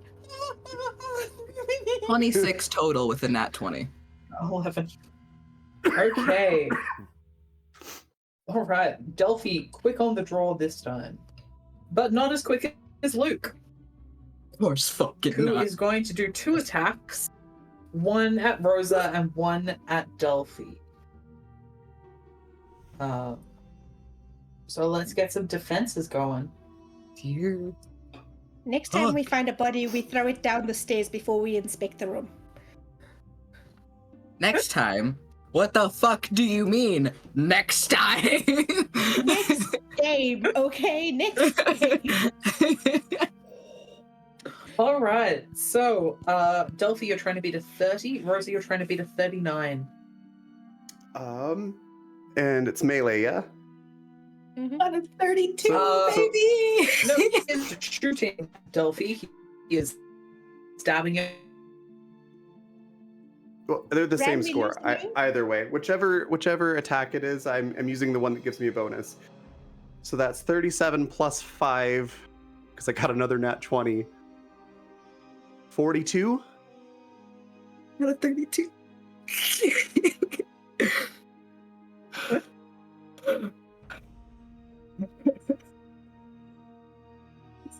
And then there was silence. So what's Rosa's score? 42. Delphi's saying 42. Jesus Christ. I got Okay, another Delphi, nat your 20. turn. Yeah, you did.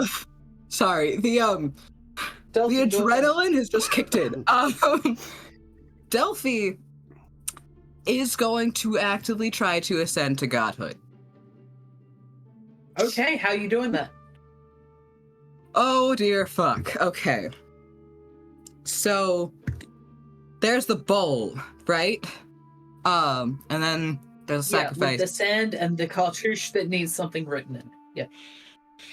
Something that symbolizes you. I think it symbolizes you. Oh, fuck. She's gonna do the thing where she's going to sacrifice Dazai. And she is going to try Okay. her damnedest to keep Dazai with her. And assuming... how I'm assuming this works, and I might ask to make a gut feeling on this, just to check, is in the final, like...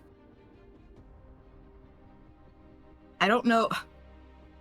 Gut feeling to figure out where the sacrifice goes. Like, in the final cartouche, is that where the sacrifice goes? Or is that where she figures out what she wants to make happen? Or is the bowl where the sacrifice goes? Or is that where she wants to, like, make the thing? Can I gut Okay. feeling this? Because I'm losing I my will mind. re-explain it to you because I did tell I you. love you. So let me just... Okay, so the name of the god, whoever is ascending, goes in the cartouche. Thank So whatever you. symbol symbolizes Delphi goes in the cartouche. She gets a one-word wish, that goes in the bowl. She just says what she is sacrificing. Okay. I love you. To symbolize her, she is going to put a skull. She is going to say Dazai. And she is going to write in the bowl, Oh god, okay. A one-word wish.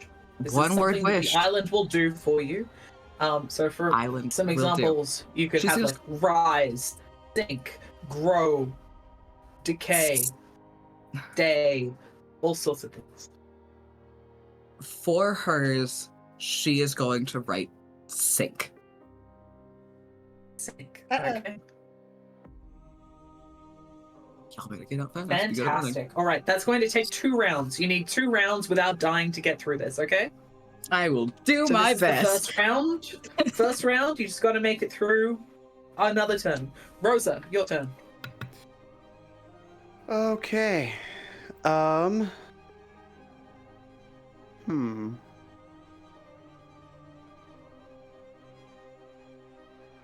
What's the situation here?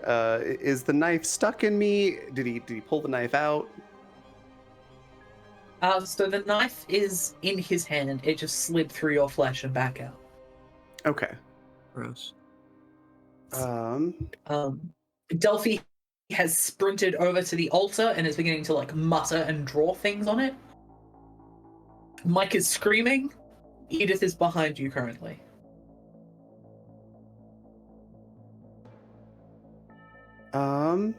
What do you do? I'm gonna try to slide around him and put him in a full Nelson. Amazing. All right, give me a melee attack.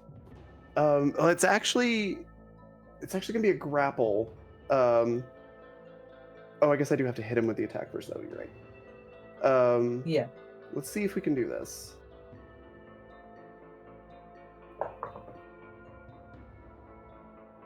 Good roll. That's a 17 plus 3. That makes it a 20 plus combat training. Makes it a 21. He doesn't resist as you grab him. Okay. I'll go ahead and make the grapple then. Yeah, it will be an automatic success. He's not resisting you. Okay. Well, and in which case I've got him in a full Nelson and I'm just holding him. Yeah. I'm trying to prevent him from being it's able his to turn take any again actions. now before. Yeah, so Luke gets 2 turns around, so it's time for his second turn. He, as you're grabbing onto him, he goes, "Oh, big mistake getting this close to me," and his flesh snaps open a bit like the body of the Sunflower Man, where the ribs open.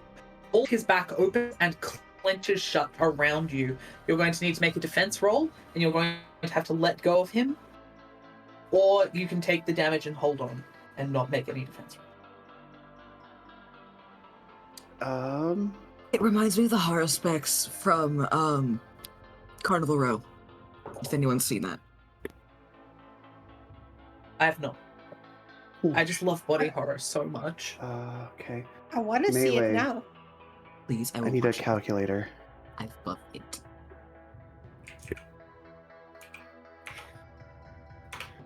$31. Yo. 31. Okay, so you are trying to let go and get away. All right. Yeah.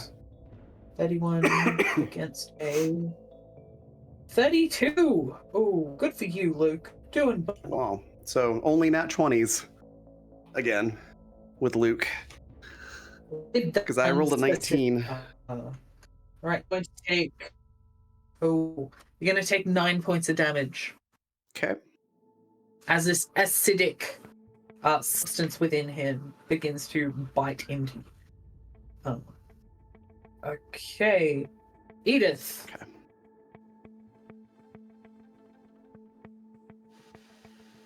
Edith is gonna invoke Karai.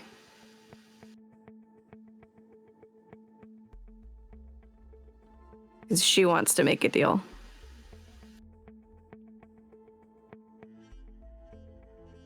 Sorry, I hear that. So sorry. Edith wants to invoke Karai.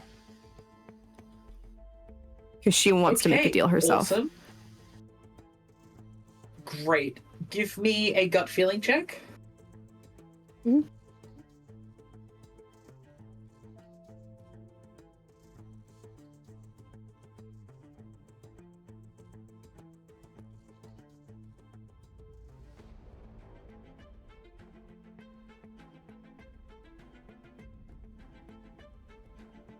23.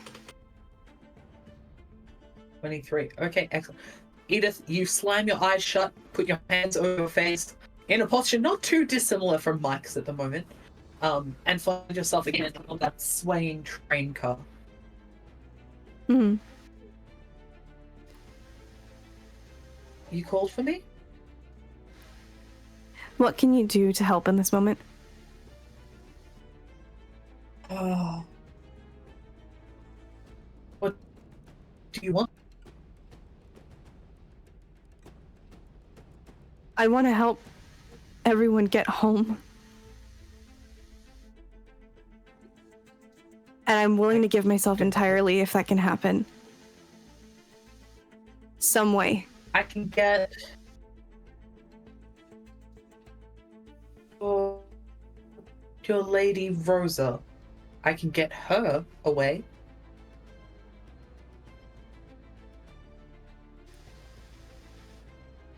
Will they have time to make it to the ship before this island sinks?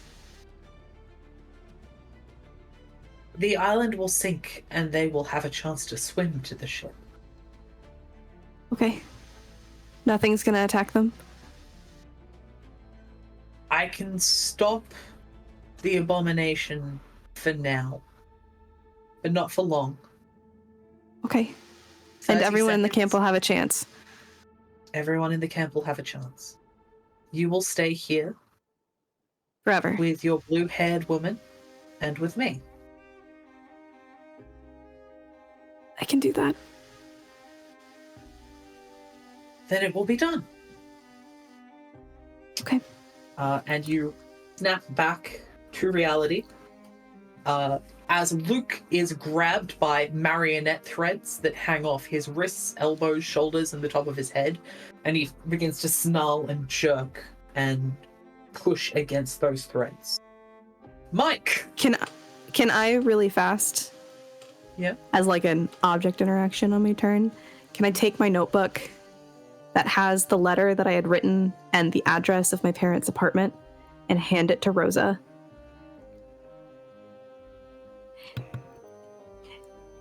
In the middle page, there's a note for my parents. It has their address. If you ever end up in Connecticut, please take it.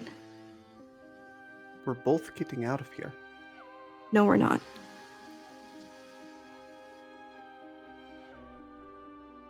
Expound? No, That- it's Mike's turn. Mike, baby, what you doing? I know. So Mike picked up the nearest thing to throw, only I rolled a 1 and he has no combat skill. Okay, so Just Mike like- took off his shoe and throws it at Luke. I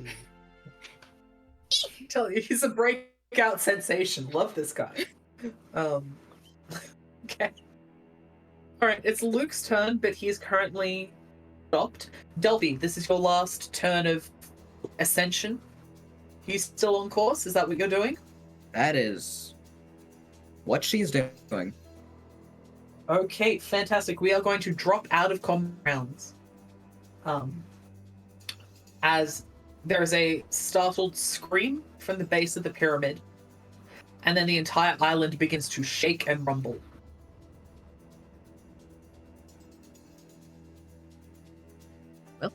Rose, I hope you're a good swimmer.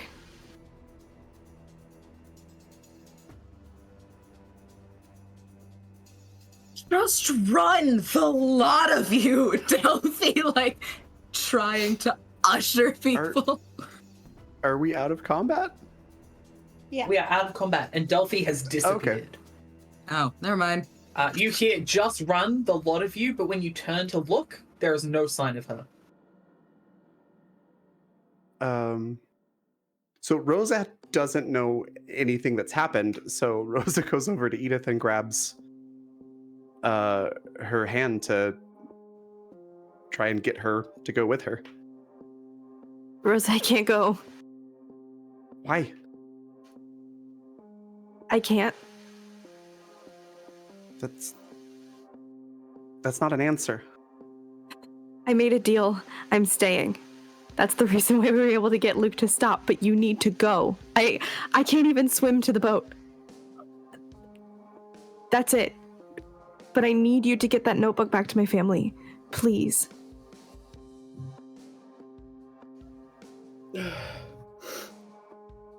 I can go with you to the beach, but that's it.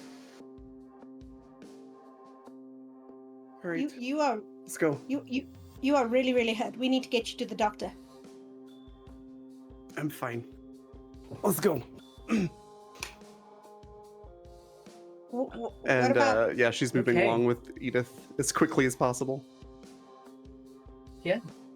Mike will head with them, but he keeps looking back as if he's looking for where Delphi is. Fair enough. So you pass through that top tier, then the Hook Lady's tier, then the Sunflower Man's tier.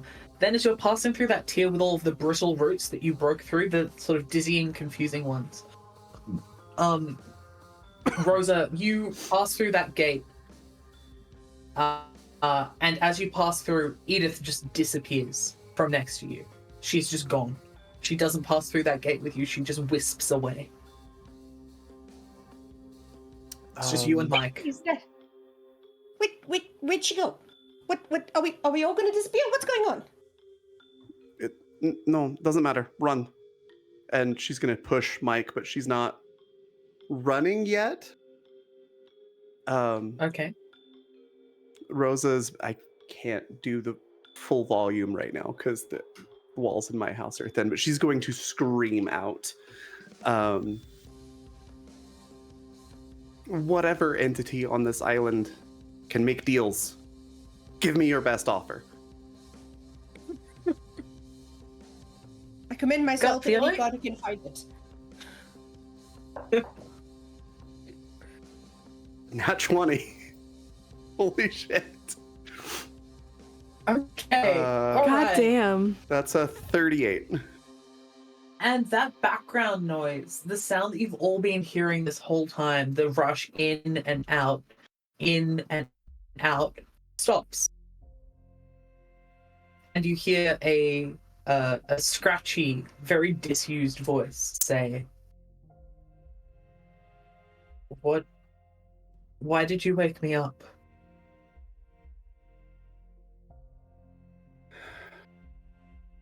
Everything is crashing around me. The only two people in this world that I actually care about are stuck here.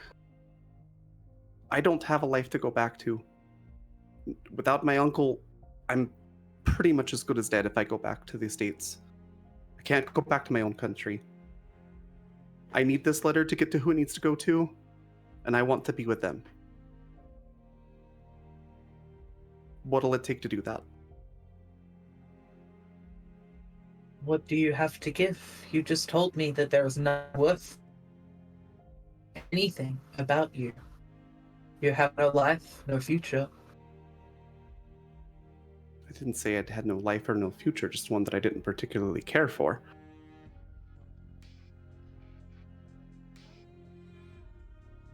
There's no response.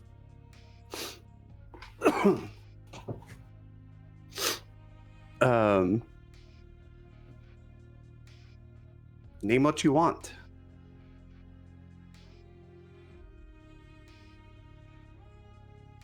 You will get to see them, but they will not see you.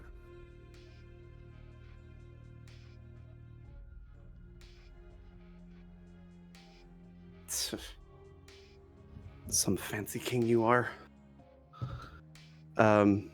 She's just gonna keep running towards the shore.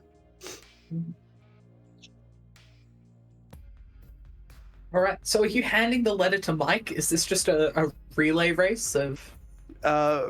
Kind of. Rosa's following after. She didn't like that deal, so she's just like, if you can't offer me something better than that, forget it. Okay. The island is sinking. Like all around you can see the salt water beginning to rush up the shore into the jungle until it's becoming swampy and mucky. You are surrounded by the sailors also running with you. One of them says, "The doc just keeled over, just died." Oh man! I guess it was a heart attack? Jeez. Yep, it's fine. Run, keep running. Can I get a nimbleness Haul ass, check from our boys! 2 sprinters? Yeah. Haul ass, boys! Haul Oh, that's not good. 19? I also got a 19. Great. Can I grab Raven for a minute with everyone else's headphones off? As you run past the banyan tree.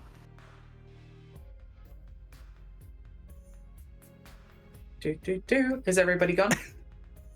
Yes, sorry. Okay. So as you run past the banyan tree, you hear a voice from just behind you that says, I hear you are in love. Yes. What of it? And you want to give up everything to be with the person you love, the people you love. Yes. Would you do it if you meant you weren't a person anymore? Like a ghost? Your body would leave, but not your soul. So like a ghost. Well, I was going to put you into a puppet, but I guess you could be a ghost if you prefer. What's the catch? Your body would leave and would continue to do what I want it to do in the rest of the world.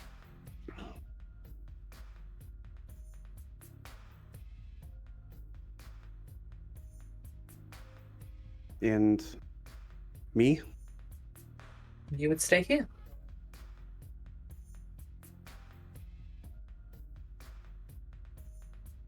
They'd be able to see me, I could see them, we could interact. Yes. I see you spoke to the king. Useless king. Doesn't seem all that powerful to me with what he was offering. I would not say that too loudly. I've had a very bad day. I understand.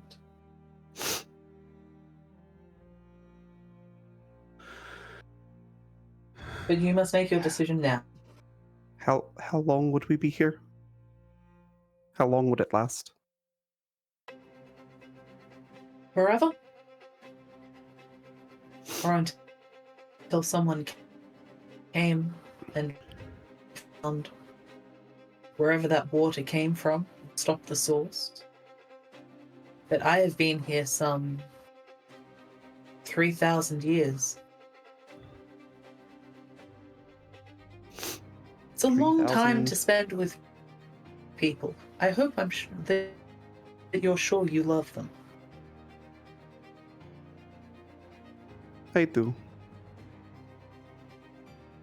I couldn't tell you exactly why that is or how I know. I just know.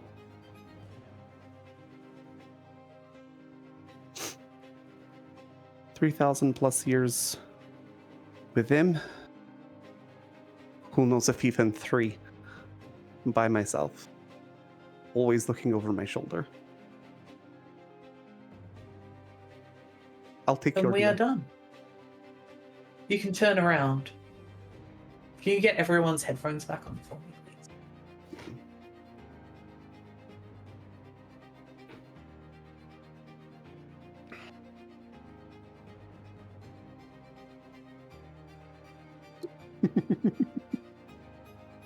Oh, that was All ominous. right, if we got our people back. Yep, everybody's Yes. got their headphones. So, Mike, you're Yes. running. You're running as fast as you can. You're neck and neck with Rosa. You see her for a second, like, she's running, but her eyes go glazed and distant for a second. And she looks over her shoulder, and for a moment you see, like, an echo of her disappear, like, pull away from her body. And then she turns back around, grabs you by the scruff of the neck, and just fucking bolts. Just sprints faster than you thought was possible. And you are running with her. Till you get to the edge of the water. And the kelp is now deeper below the surface. It can't reach the top of the water. And you begin to swim for your life. You're a sailor. You're pretty fucking good at swimming. Give me a nimbleness with sailor.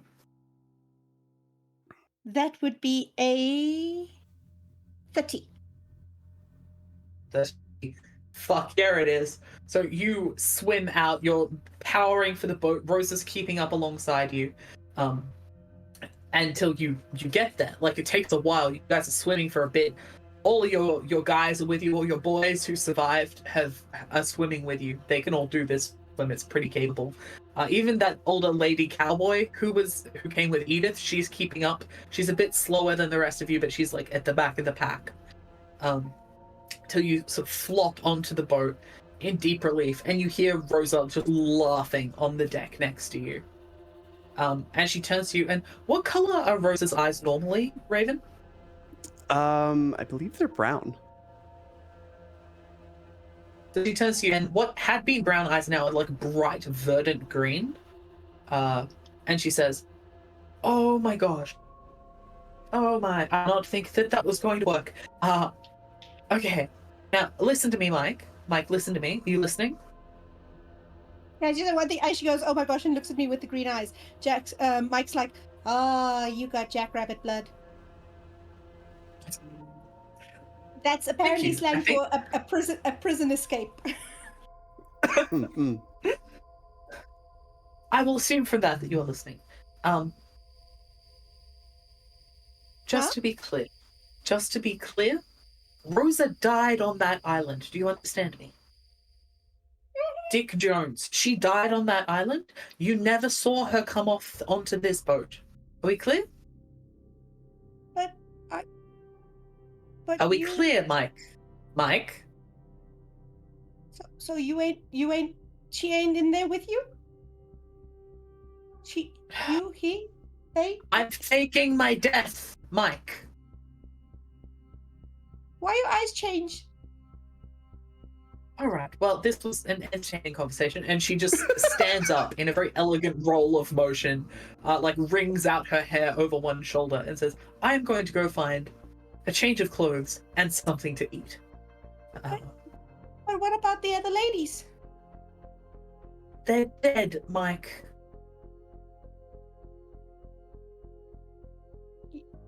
Why your eyes change? Because they're all dead, Mike. Like for reals? Yes. I thought you said we were just reals. pretending Rosa was dead. And she sort of pats you on the head and walks off towards the passenger cabins on the boat. Meanwhile, in a train cabin that isn't real, Edith, you are sitting opposite Delphi in a train carriage, and you can feel someone with their head pressed up against the back of your head. But Delphi's sitting opposite you, looking much more well put together than she has in quite some time.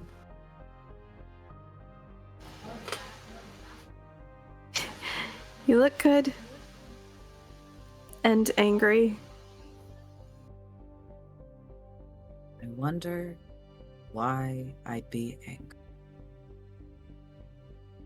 I didn't mean to discount what you did for me. No, it's not just that. It's everything. You discounted what I did, what Rosa did, what your family did, everyone who's ever loved you. You left your living family behind. Family that was waiting for their kid. Do you know who would kill to have that? And then Rosa. What was Rosa going back to? I tried to save both of you for a reason. I knew one of you on your own was not gonna do great, because who else could understand what just happened? I'm sorry. Sorry will never fix this. You and everything you are dead to me. In my mind, it will be as though you never existed.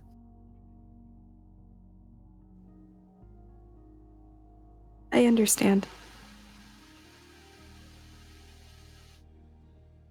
You can turn do. around.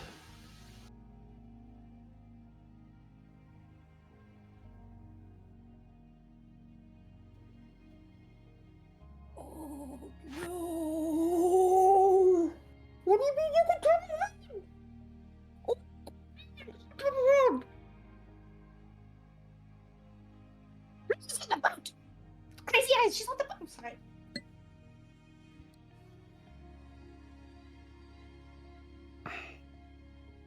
Hello.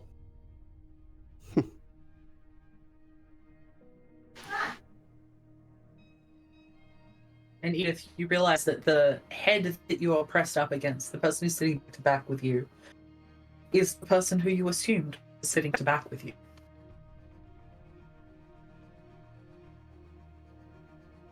Sorry, one more time?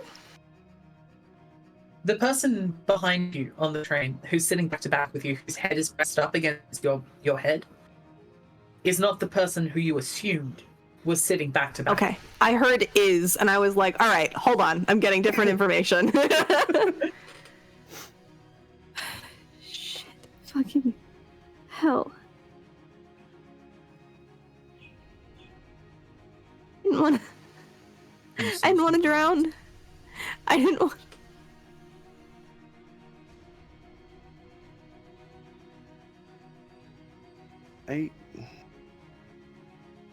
There are reasons for why I did what I did. Not least I was among worried. them.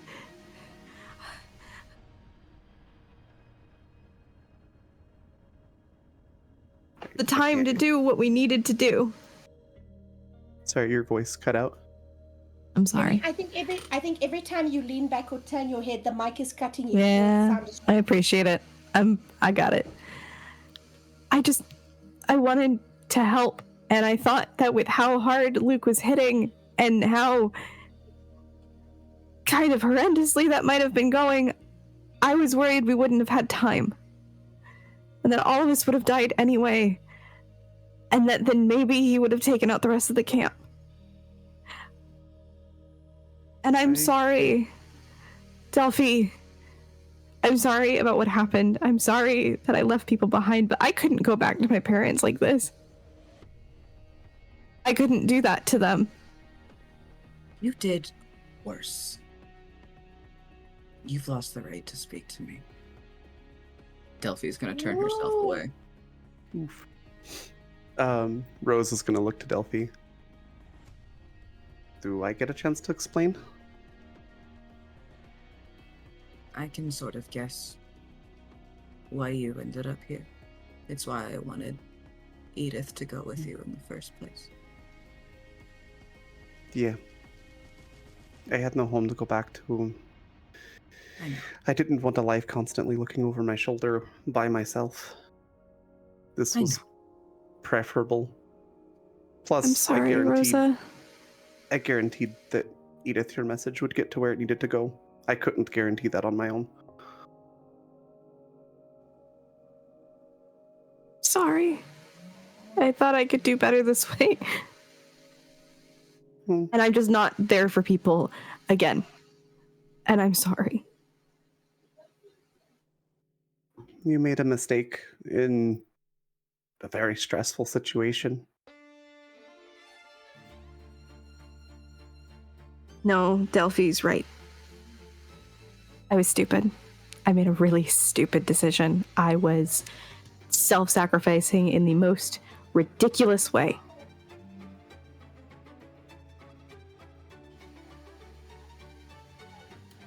And I should have realized that me being there for you would have been a lot more important.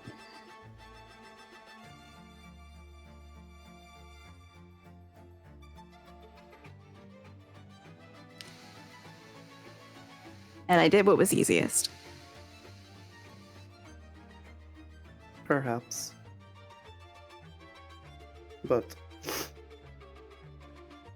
as much as I would have preferred both of us to get off the island and have an alive life together, without that option, this is not so bad.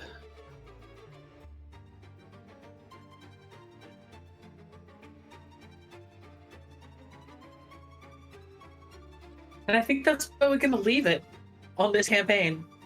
Love it. In a very awkwardly silent train car. Three immortal lesbians. Who the fuck is on the boat with me? The Scarecrow. Who's not in the train car? Who's always been in the train car? Congrats. Thank you so much, everybody. thank you so much for tuning in. I hope you've had as good of a time watching this show as I've had running this game and playing with these players. I have been your GM. My name is Ran. I am a game designer and a writer, and if you feel like this was a fun campaign to watch, maybe you'd like to inflict it on some other people, it will be coming out next year as a module for you to run in whatever your preferred game system is, as a setting agnostic game. So keep an eye out for that. I have had the most tremendous time. Let's all go around, say our goodbyes for the last time. I've got a couple of shout outs to our amazing crew who have done such great work for us over these last 7-8 weeks of gaming. So let's all say our goodbyes and do that, and then say our goodbyes properly. Okay. Okay, now I'm gonna start crying. I just want to first of all mention that we all love each other, even with characters being really mad at each other. It has nothing to do with real life, so do not worry about that. We all love each other very, very much. This is like a fucking last show emotions at the moment. I'm Jenny. I use she, they pronouns. You saw me playing Edith, the up-and-coming journalist that used to work for the New York Times. I had such a fantastic time. I didn't know any of these people before I started this game, and they are some of my favorite people in the world now. I had such an amazing time. I'm not ready for it to be over, even though it ended, like, it wrapped up really well. And I'm gonna miss it. I'm gonna miss it a lot. I am an artist and I am a voice actor. You can find me on Twitter at CeruleanSiren19 or CeruleanSiren97 on Blue Sky. And I'm gonna go before I completely lose it. Bye. Hi, I'm Nicole. I use she, her pronouns. I played Esmero, who's currently a in pieces zombie cadaver at the bottom of the Black Tower in a puddle. I played Luke, who is currently the final boss at the top of the Copper Pyramid, probably still attached to some strings. And I played Mike, who survived and has a crazy sailor story to tell, who is on the boat with an ancient eldritch being, and he's concerned because no one is going to believe him. It's fine. No more it's coming fine. to this side of the ocean. This side of the ocean is over. We're gonna go to Jamaica. We're gonna be work for rich people and just like run their ships while they swim on the beach. It's fine. It's fine. But yeah, you can find me on Saturdays from next year on Meister Hypes' channel with Cove, where I GM Cove in a vampire game, where Cove is just amazing, and you really want to see how sweet and adorable this dad collector is. Yes. I do collect it. And yes, this was the most amazing experience. I love playing with all of you guys. Nerdsmith has been the most amazing company to play for. And Ran, anytime you have a game, anytime I'm in. I definitely second that. Hi. So I'm Raven Evermore. I'm a professional game master, game designer, and voice actor. Yeah, this was amazing. I'm super happy with the ending. That was just heart-wrenching. Yeah, you've seen me. Sorry, I used she and Faye pronouns, and you've seen me playing Rosa, aka Dick Jones, the very reluctant Soviet spy who was moonlighting as a private investigator, and turned into so much more than all of that over the course of this campaign. She uses she/they pronouns, and yeah, I the only person I know out of this whole group or knew from this whole group coming in was Ran, and I'd never played in one of his games before. We were fellow players, so. This was amazing. Huge shout out to Nerdsmith for creating this environment to do these sort of things in, and absolutely adore every single person on this cast. Hello, I am Cove. I use all pronouns. I just ask that you switch between them. You can find me pretty much everywhere at Selkie Cove or Selkie's Cove, just depending. I had a phenomenal time. Ran is a amazingly brilliant GM. It was phenomenal. I loved the system as well. So thank you to Raven for the system. Thank you to Nerdsmith for putting on such fantastic productions. Oh my god, they're amazing. And you have seen me play somehow through the entire series Delphinia Foxglove, who was once, I almost said was once a devout lesbian, as though that was her religion, but so I'm going with it. Delphinia, who was once a devout lesbian, but because of a decision to let go of family, and specifically because she had to potentially kill and never see again the one family member that she cared about, and it was for nothing, is no longer part. She's entirely aromantic asexual now. Congratulations, she's done. Closing my ship? Your ship's in pieces, collecting barnacles at the bottom of the sea, like at the bottom of the Mariana Trench. But I had a great time, and I love all my cast members. That includes Raven, and that includes Jenny. I want to be very clear that I adore them both, even if the ship got blown to pieces. It's okay. Rose is happy having a best friend too. I think it'll take some time for her to get to that point. They've got forever. It's fine. So I You just have to really let me, quickly, you can't leave. I'd really quickly like to shout out all of the amazing people who made this stream possible. So we have Alora, who did those amazing ads and the marketing. We've got Angela, who did the super cool stream layout, which is so awesome. Jay, who's our artist, did amazing work on all those portraits, especially for Nicole, who died once a week for the last 3 sessions. So he was just churning out character portraits there. And to Friends, who has been our director and helped answer a whole bunch of questions for me when I was super nervous about running a stream on this network, having never done it before. And I would like to thank all of my amazing cast who, again, I'd only played with Raven as a player. I'd not met any of these people before, and you jumped in with both feet and you made it an amazing experience for me, and I'm so excited to run more games for both this network and for this group of people. So I hope everyone tunes in next year for more Nerdsmith Presents things, which hopefully I will be involved in 1 or 2 or 3 or as many as they will let me do. And yeah, I think that's pretty much it. Obviously, we are not streaming tomorrow for Dragon's Crown. We'll be returning to regularly scheduled programming after the new year. So everyone have a great holiday. Remember that plants are evil. And eat a lot of sunflower seeds. Thank you so much. That's it from me.